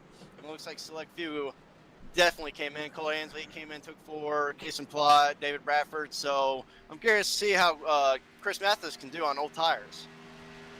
Yeah, and looking through the timing and scoring, it looks like all the drivers have took 4 tires that came down pit road. A few of them actually beating and banging on their cars just a little bit longer than the rest of the drivers. Hayes Booth, Will Jones, both of those guys trying to fix a little bit of damage. Will Jones still sitting in his pit box, beating and banging away down there. I can hear the saws all running, but he'll probably get that thing fixed up and out before he loses a lap. And the 85, I want to mention Jason Baker real quick. That 85 was caught up in an incident 2 incidents ago, and that machine was all tore up. He had waited and waited and waited, finally used that fast repair, and now look at him right there, top 3, staying out on the track for the track position. We're going to have about 17 laps to go when we go back green flag racing, so that's a big-time move and a big-time gamble out of that 85 to wait as long as he did, but it looks like that crew chief gets paid the big dollars for a reason. Looks like he got the call right tonight. And he's driving a great-looking Lowe's paint scheme tonight. He was definitely thinking about the end of the race, so the entire race. And just because you mentioned the great Lowe's paint scheme, I remember when I lived in Kannapolis, North Carolina, I used to go to Lowe's Motor Speedway before it became Charlotte Motor Speedway once again, and just because Jimmy Johnson has always driven that Lowe's car, I wanted to throw this out. It's useless knowledge. Nobody's ever going to care, but, you know, Jimmy has been a long time since it's been to Victory Lane. I forget the amount of races. I think it was 199 races since he's been to Victory Lane before Darlington when he crashed out, leading the race once again. But anyways, I was at Charlotte Motor Speedway the last time that he won at Charlotte Motor Speedway, and I celebrated by spraying my Bud Light, and the people around me, they weren't too appreciative, but it was a great time. Man, I just about spit out my drink over that. Well, see, my wife got mad too, but as I explained to her, I warned everybody when he took the lead with about 50 to go, if he wins, I'm celebrating with him, and they just decided to not believe me. I'm not a liar. There's a couple guys out here. I'm curious if they use their quick repair yet. Obviously, 85, he uses quick repair. We got Jeff Napier. He's still got damage on the track, and I don't think he's used his quick repair yet. I don't know. We got Bobby Jr. back on track. He seems to be 2 laps down. He must have lost his shifter knob or something and found it in the floorboard. Yeah, if you remember, Bobby Hamilton Jr. caught up in an incident right about the halfway point, and he had to burn that fast repair. If he's been caught up in anything else since then, and it looks like a long stay on pit road that last time in, over 3 minutes on pit lane. So he had some damage to fix, and unfortunately that 25 Whoppers Ford Mustang not going to finish quite where it probably should have. Very, very fast car all race long. I know we keep talking about him, but I'd say Colt Ansley's sitting in a pretty good spot up here in the front. You know, you're on the outside. You know these front 2 guys have 5 lap old tires. I'd say I'd be one to sit right there too. Oh, as my good buddy Rusty Wallace used to say, that cat sitting in the catbird seat right there. First car, 4 tires, drivers in front of them, old tires, and there's only 2 of them right there with old tires that he's going to have to worry about getting by. He's side by side with another driver that stayed out, so he's looking like he's in the best shape. Pace car down and away. Field awaits the restart out of that 88 Interstate Batteries Toyota Camry, and Mathis hits the gas, and we're green flag racing once again here at Michigan International Speedway, crossing the line that time by to take lap 84. 17 laps remaining here tonight for the www.scariracing.com 200 side-by-side battle for second as Mathis sets sail off of turn 2. Very strong run coming out of 2 on Case and Plot. He's right on the bumper of Colt Ansley. He's working that outside. And that was a big-time push to get Ansley all the way back up to the bumper of Mathis. Not able to do anything with the push and the energy just yet. And that's going to put Plot on the outside of him, digging in the draft now with Mathis as they cross the line and head back into turn number 1.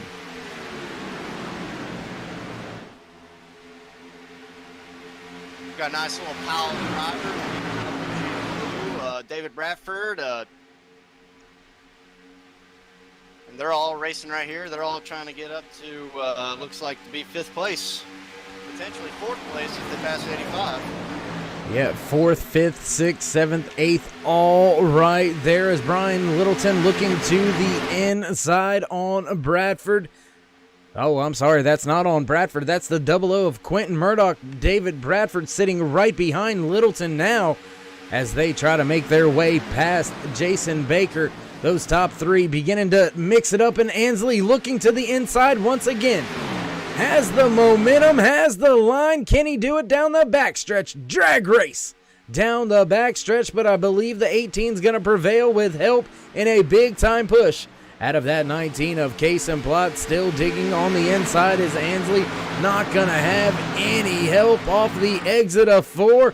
Crowding up the track. Not able to pull a slide job just yet. Brian Littleton now slotting just in front of Quentin Murdoch back there for the 5th position, just behind your race leaders. With 13 laps to go, it's incredible to see this racing right now. I would expect this racing at 5 laps to go. Yeah, and I mean, what's a little bit more impressive and interesting is it's been like this, caution out on the track. Hayes Booth goes around, looks like he corrects it and heads back in the right direction. We'll have to wait and see what happened here with Hayes as we take a look with our turn 3 replay. There you see Hayes Booth on the outside of the 83 of Jason Spear. Doesn't look like any contact. Oh, and a little bit of net code right there is what that actually looked like. Looked like there was a little bit of daylight between those two cars. We'll see if we can't take another look at it here from a different angle. See if we can't see what happened here. Tough to see it from that angle as well, so we'll back it up one more time, take one more look at it from the right rear. See if there's any contact. Yep, slight contact there. And that was just enough to send that 2 of Hayes Booth around and bring out our latest caution here from Michigan International Speedway. Whew, man.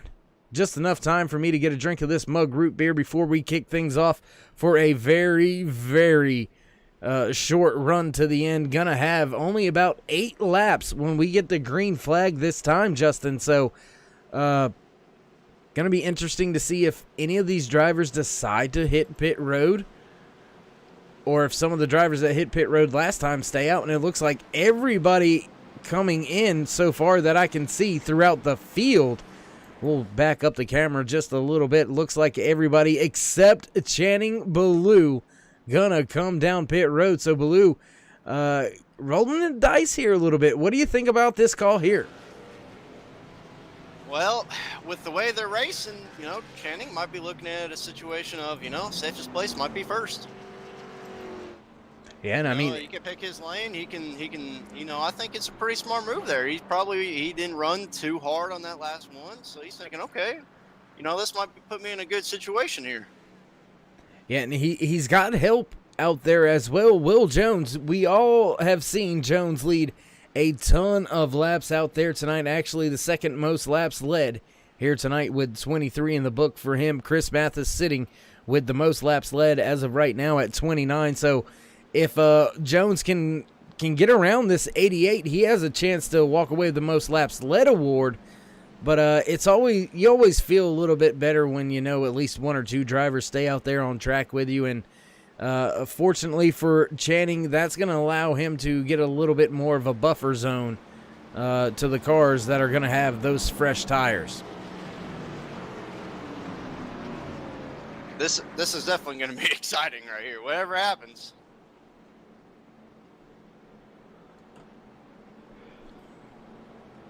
Yeah, and I don't even know what to expect. Race trends, we typically see a long green flag run here to the end at Michigan International Speedway. So a caution this late in the running changes the game, changes the way a lot of drivers may approach it, or some drivers may approach it. They may decide to, hey, it's time to go, and I really don't care whose feelings get hurt. Might have a few drivers saying, I think we got some crazy runs coming on right here, and we're going to have a caution, and we may see a few drivers play it a little safe. So, I mean, strategy is going to be all over the place, and I can tell you what, the battle's not done.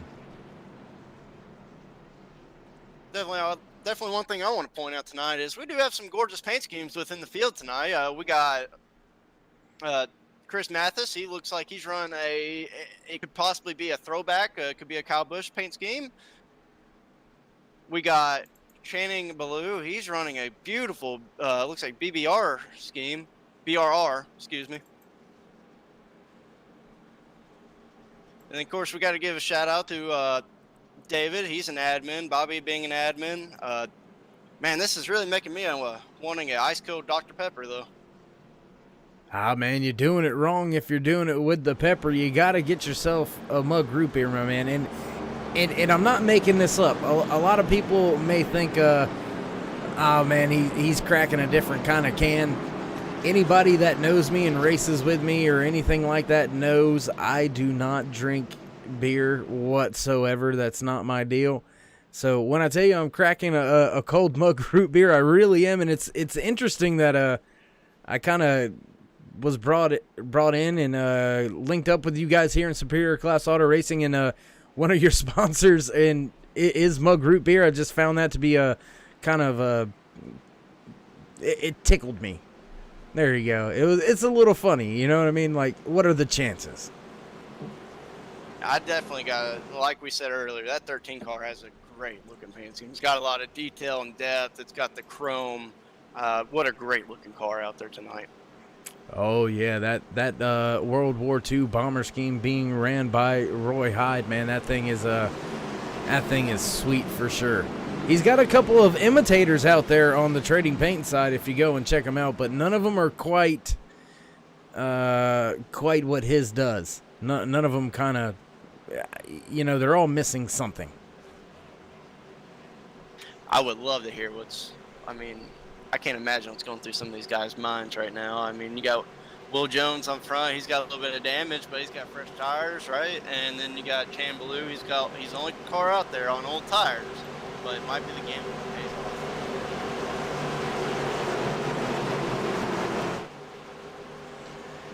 off. Well, business time.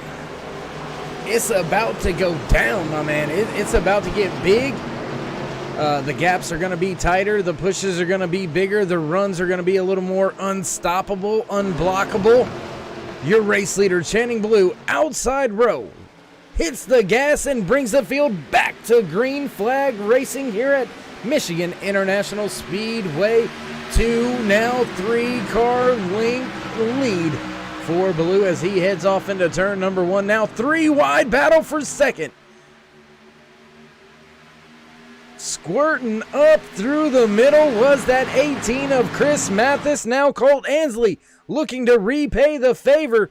He gets a little bit loose and heads down to the bottom of the track. Now side by side for second place. Mathis and Plott right there on the tail of Channing Ballou through 3 and 4. Your top 3 beginning to scoot away from the field. Battle for 4th and 5th between Ansley and Littleton. And there is a mess of cars behind them, all double file. Oh, contact between the leaders. Just as we switched up to see what was going on at the front, there was a little bit of contact there between Chris Mathis and Channing Ballou. That's going to put Case and Plott right there once again. Colt Ansley now looking to the bottom. He's going to be side by side, 3 wide for second place. There for a moment, just in front of Brian Littleton. Small contact between the 19 and the 86. My goodness, I told you things were going to get closer. The gap was going to get tighter. And driver's going to push the envelope just a little bit further here as we've got 7 laps remaining here tonight in the www.scariracing.com 200 live from Michigan International Speedway. Leader heads off into turn number 3. The 18's got Case and Plott and Colt Ansley still digging on the bottom. Oh, slide job right in front of Channing Ballou. Ballou with the crossover. He's got help and a push from Brian Littleton. And man, Littleton now digging on the bottom. He's got help from that 85 just behind him. Man, this is a tornado. This is trouble waiting to happen is what it is. The leaders have so much pressure from the back right now. They cannot make a single mistake or you're going to have another guy right there trying to take your position. Oh, we got a spinning 3. Spinning 3 as David Bradford spins. We stay green flag. Tough little break going on right there. Hayes Booth also slow and off track. He's going to bring his car back behind the wall with a tow. Oh my, how things change. No caution out for that latest spin by Bradford. He's going to be well behind the field after that one, falling all the way to the 16th position. Your race leader, Chris Mathis, still has Plott in tow. Ansley still hungry, digging in that 3rd spot. Looks like we're coming down to about 3 to go here. Got Case and Plott on the inside of Chris Mathis. I mean, this, we want to talk about everybody else, but man, the lead right now is going 3 wide. Going 3 wide in the entry, now through the center. Ansley on the bottom, drifting up, almost into Plott. Mathis gonna use the run off the high side, and don't look now. Here comes the Michelob Ultra machine being piloted by Brian Littleton. That 80 sneaking into the picture just behind Colt Ansley. Can he use the draft to get up there? And into the wall goes Channing Ballou. Ballou gonna slide around into the wall. More drivers collected. Oh my goodness, Bobby Hamilton Jr., another one of those drivers collected as well. Tough break with a late spin here for Channing Ballou after contact with the outside wall. We'll wait to see if the guys can cue that one up for us with our turn 3 replay. Looks like they're giving a thumbs up. Oh, and we just barely missed the start of it. We'll back it up a little bit further.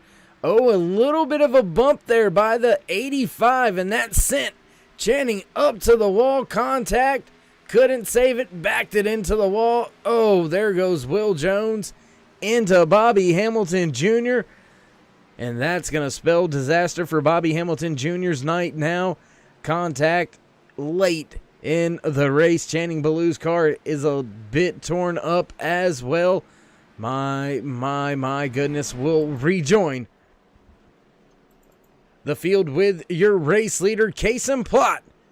And will anybody pit? And Plott gets yanked onto pit road. Oh no. Plott looks to be one of the only drivers onto pit road that didn't have an issue that brought out our latest caution. Chris Mathis, Colt Ansley, Brian Littleton, Jason Spear, Quentin Murdoch, all staying out on track. Hayes Booth, Mark Truxell, Jeff Napier, your top 8 drivers all staying on pit road. All staying on track.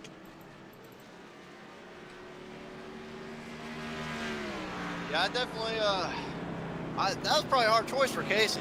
He's thinking, okay, there might be more than one green white checker, and these people might follow me down pit road. And man, that's probably not a good feeling when he went down there and he's only one. But he don't have to pit anymore for the rest of the race for sure, because he's going to have fresh tires. These other guys might wear their tires out if we have 3 green white checkers.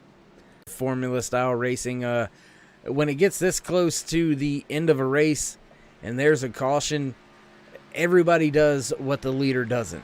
I think Plott would have been pretty much out to bed or out to lunch, however you want to say it. He would have been in a very bad spot no matter what he did. You come to pit road, most of the field's going to stay out. Put you behind the field just a little bit with them fresh tires, but if he had stayed out, I can pretty much guarantee you the entire field would have came down pit road and just ate him up on the restart. Definitely got to point out here. We got guys like Brian Littleton, we got Jason Baker, Quentin Murdoch. These guys all didn't start up in the front. They all started outside top 10. Jason Baker, he started 21st, and he's in 4th now. And, they've played this game quite smart. They've worked their way up here. That they have. And you mentioned the 80 of Brian Littleton. I'm not so sure I've seen him involved in any trouble here tonight, so he may have a fast repair in his back pocket. And if we get a quick caution here under this first attempt at a green-white checkered, he'll be able to fix it up and have another potential shot at this thing. So, great strategy, great call to just slowly, methodically make his way to the front of the field. I definitely would say watch Kason on this restart. He's the only guy out there, brand new tires. He knows how to use the car. He's going to be a rocket coming through this pack this time. Yeah, I'm just not sure, Justin, man. He's going to start in the 9th position. He's going to be inside row, but he's going to start all the way back there in 9th. Yes, he's got the fresh tires, but it's going to be a green-white checkered. He's going to have to get the job done in 2 laps. That's a big ask.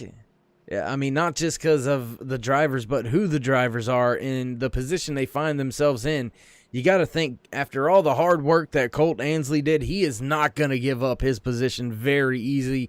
He's going to fight you tooth and nail for every inch that he needs to get that car to turn. So I'm just not sure if he's going to be able to make it all the way back up from 9th, but the run to the front, boy, is going to be exciting. Oh, I guarantee he's going to make an attempt, and I think that's what's going to be fun to watch.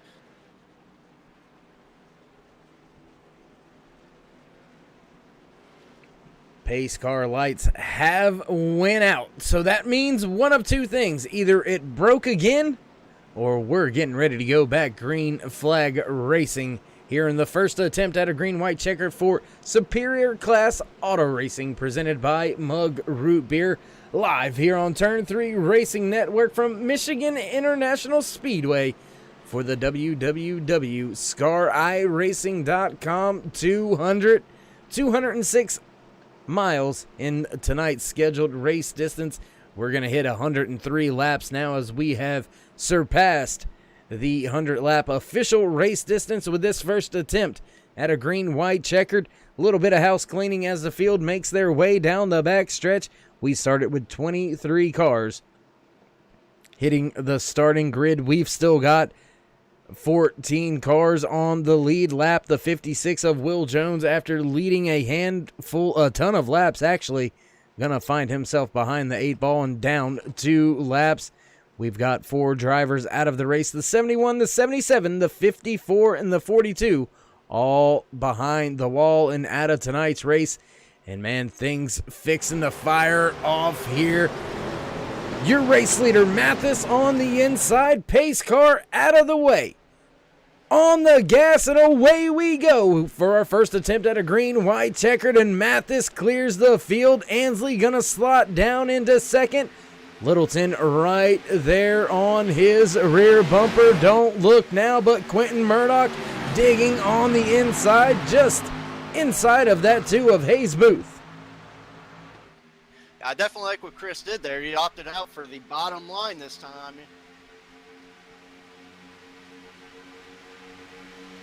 Trying to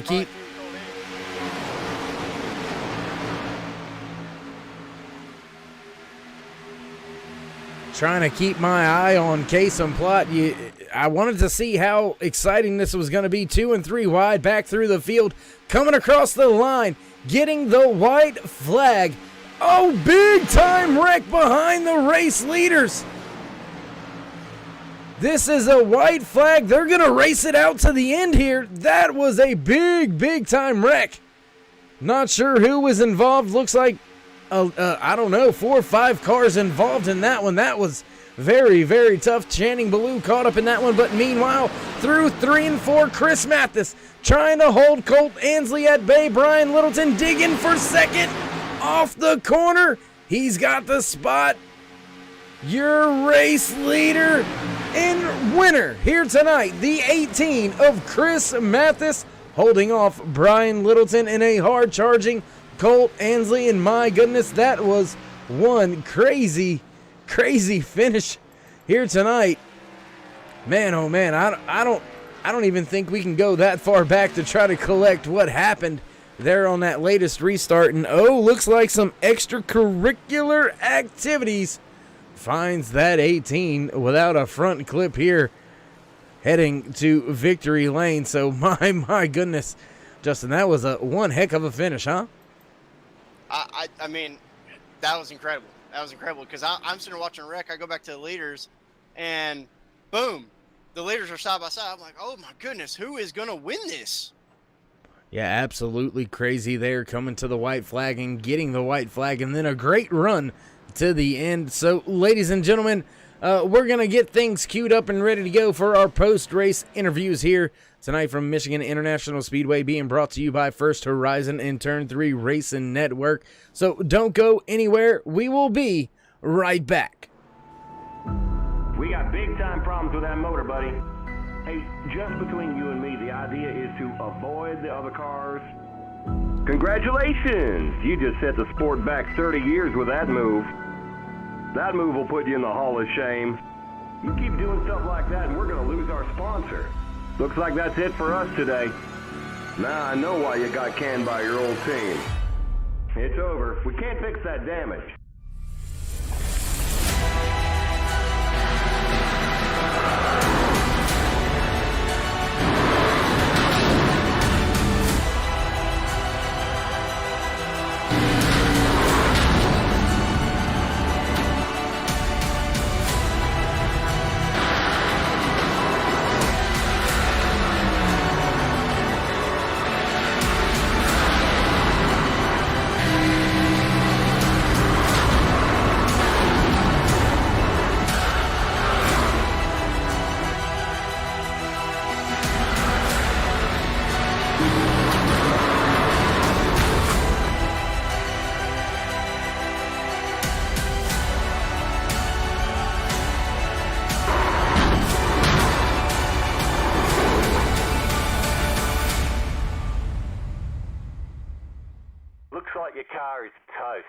You'll need a tow back to pit lane.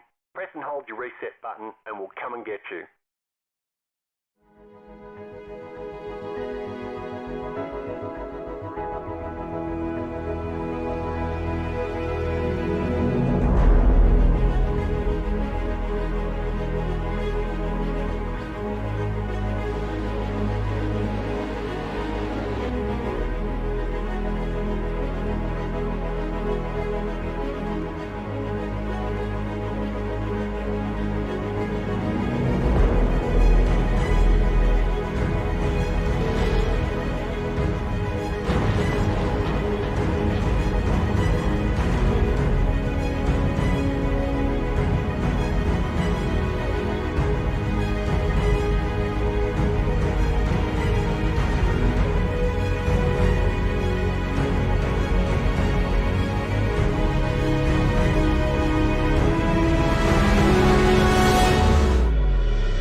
The most realistic online racing sim ever made.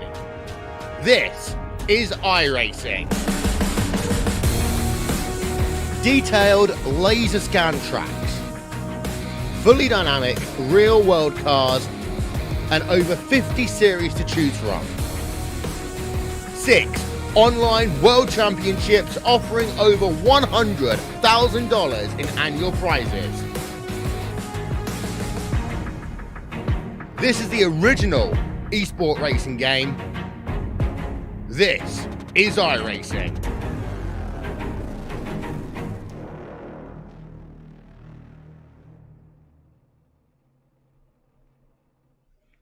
Welcome back, and thanks for staying with us here on Turn 3 Racing Network for Superior Class Auto Racing, presented by Mug Root Beer, here from Michigan International Speedway. And my goodness, you see the graphic at the top where it says Brian Littleton was scored as your race winner. A little bit of mishaps going on with timing and scoring, so we'll get that out of the way and bring you some of your post-race interviews. First and foremost, let's go to the driver finishing the race in the top spot, walking away with the race win here tonight from Michigan International Speedway. Chris Mathis, my man, how's it going? It's going great, buddy. How's it going? Y'all like that? Man, that was one heck of a finish, man. Heck of a job out there. Yeah, it was tough. I tried to stay out front earlier in the race, and I pitted and got behind with a little bit of damage, and I rear-ended somebody, used my fast repair. So I had to take my time to get back up there, but I wasn't going to let up. Well, man, you're walking away with the race win. Also, you led the most laps out there by over 10 laps, 38 laps in the book for you. So not just a race-winning performance, but close to say a dominating performance leading over a quarter of the race. We watched it up here in the booth, me and Justin, and it looked like momentum was a key out there. How big was it to keep that car wound up lap after lap? Oh, it was huge, man, especially 1 and 2. I mean, the guys, they go down on the inside. I mean, they get a run to you. You just got to stay patient, stay on your groove, just keep your momentum up. 3 and 4 is a little bit harder to do that, but it's still the same thing. You just had to keep it wound up, and I got in a little tussle with Will coming off two like that. I think I cut down on him a little too much, and I hit the wall. That's what got me bottled up from the get-go to go to the back. I'm just glad to be able to come back and get the win. Well, man, you did one heck of a job out there tonight, and once again, congratulations on walking away with the race win here from Michigan International Speedway. Before we let you go and enjoy your race win and celebrate a little bit more into the night, would you like to give any shout-outs, thank yous, love yous, anything like that? And I just say thank you to Bobby and David, Will, everybody who helps put this on every week, and you guys broadcasting, and thank Colt for helping me out right there. And no, that's it, man. I appreciate y'all. All right, my man. Well, we appreciate the kind words as well, and we'll look forward to catching up with you in 2 weeks when we hit the track once again. Thank you. There you have it. Some few final words here tonight from your race winner, the 18 of Chris Mathis, now into the booth for the first time here with Superior Class Auto Racing. Let's see if we can't dial up the driver of that 80 machine, that Michelob Ultra driver, and put that Michelob down and pick up a Bud Light. Son, how you doing, Brian Littleton? Hey, man, how's it going? Doing good. Finally got that flashy red and blue machine up here in a podium position to come in the booth and talk with me. I mean, what more could you ask for?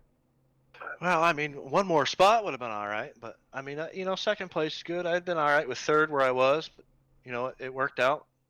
Wound up getting a little bit better finish out of it. Well, Brian, the last two races for you have seemed to be some bigger improvements, finishing top 5 last week, now improving that to a top 2. Do you think that momentum is starting to head your way? Do you think you may have something in the bag for him when we hit the track again, maybe be able to walk away with a race win?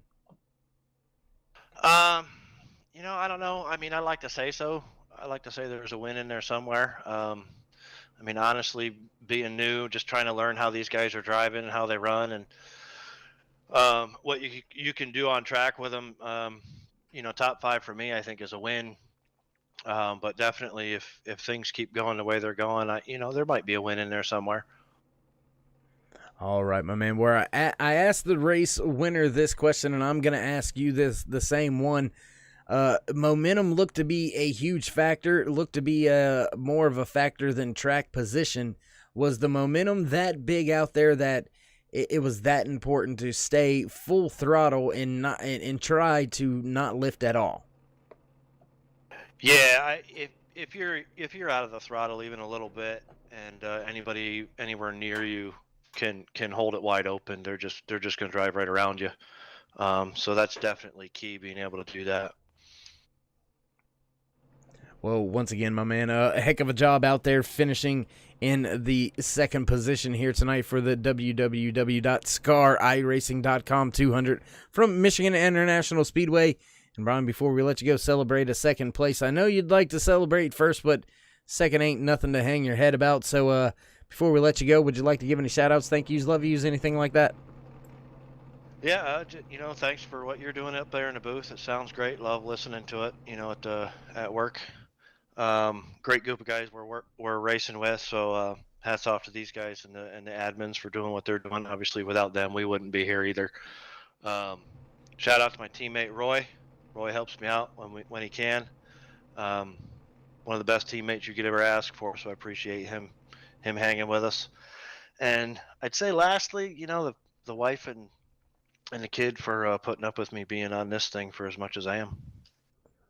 Well, Brian, I'm going to add this before I do let you go. You better hope they listen to this backwards and hear them thanked first, or you might not be around for the next time we hit the track. I'm just saying. Touche. Well, good talking to you, brother, and hopefully we'll catch up with you in 2 weeks. Yeah, man, sounds good.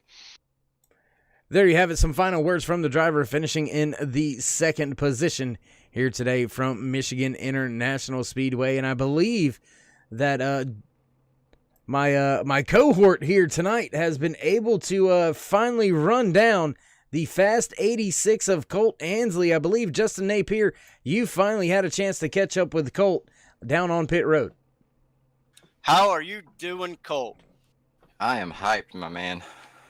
Man, you looked hungry out there. I said early as lap 40, I was like, man, Colt's looking hungry. He's chasing down these front guys. What was going through your head? Don't die.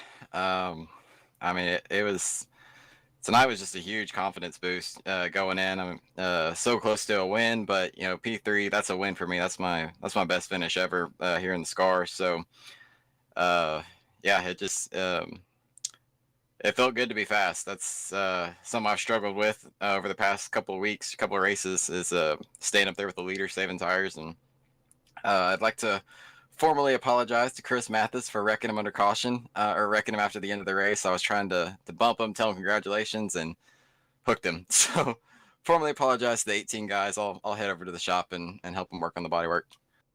Yeah, so what strategies did you use tonight to put yourself there on a podium?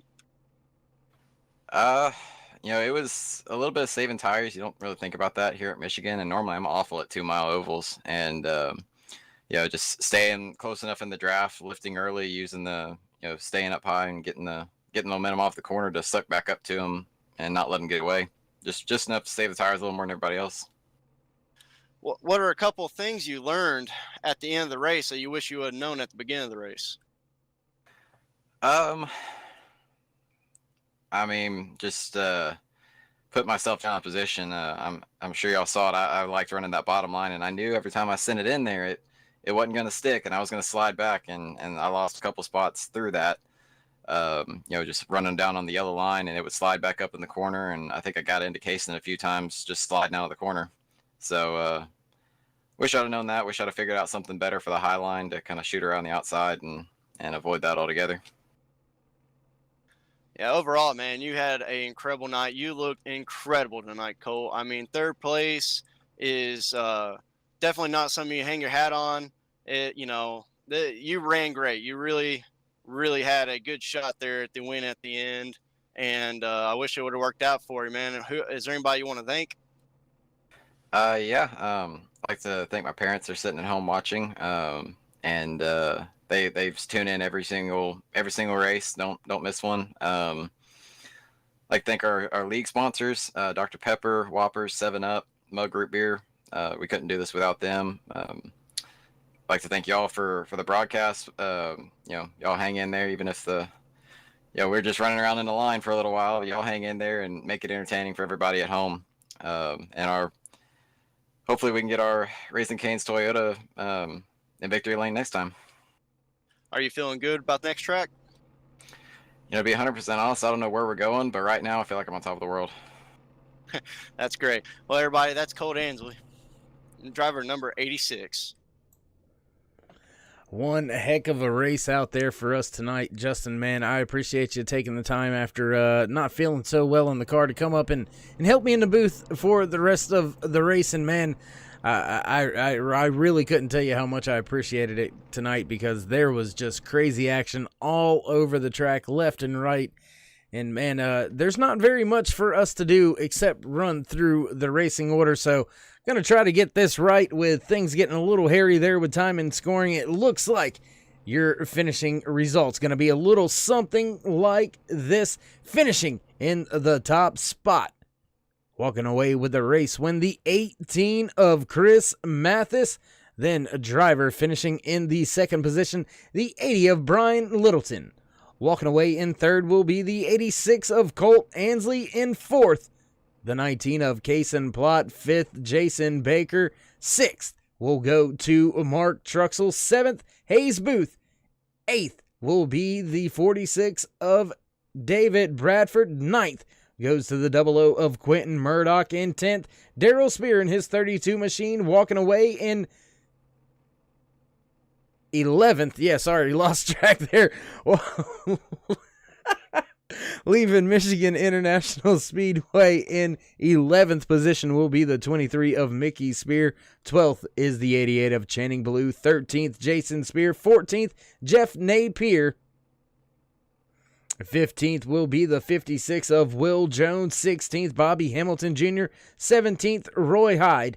18th, the 58 of Ryder Struve. 19th, the 78 of J.D. Baker. Finishing 20th here tonight, the 71 of Alan Dufries.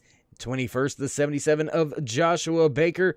Justin Napier gonna call it an end of the day in 22nd. And 23rd, the 42 of Brandon Puffenberger. And ladies and gentlemen, thank you for sticking with us all race long here on Turn 3 Racing Network. Sorry, no race results graphics here as things got a little bit screwy with timing and scoring, so it wouldn't have looked right for you anyway. So we just did the best we could with it here at the end. But once again, do want to thank each and every one of you for tuning in each and every Tuesday night here to Turn 3 Racing Network for the Superior Class Auto Racing drivers. Man, they put on one heck of a show. Justin, once again, I appreciate you coming in and helping me out before we head off into the sunset. You want to give any shout-outs, thank yous, love yous, anything like that before we go? I really appreciate you letting me hop in the booth, man. I had a lot of fun here. I actually had just as much fun up here in the booth as I did in the car tonight. And, you know, I hope we did a good job. Anything you could critique me on, I'll take it, man. But you know what? I'd like to thank all of our fans watching, and thank you for watching on Turn 3 Racing Network. Well, there you have it. That's it. Nothing left to do, nothing left to say. We'll catch up with you next time here on Turn 3 Racing Network.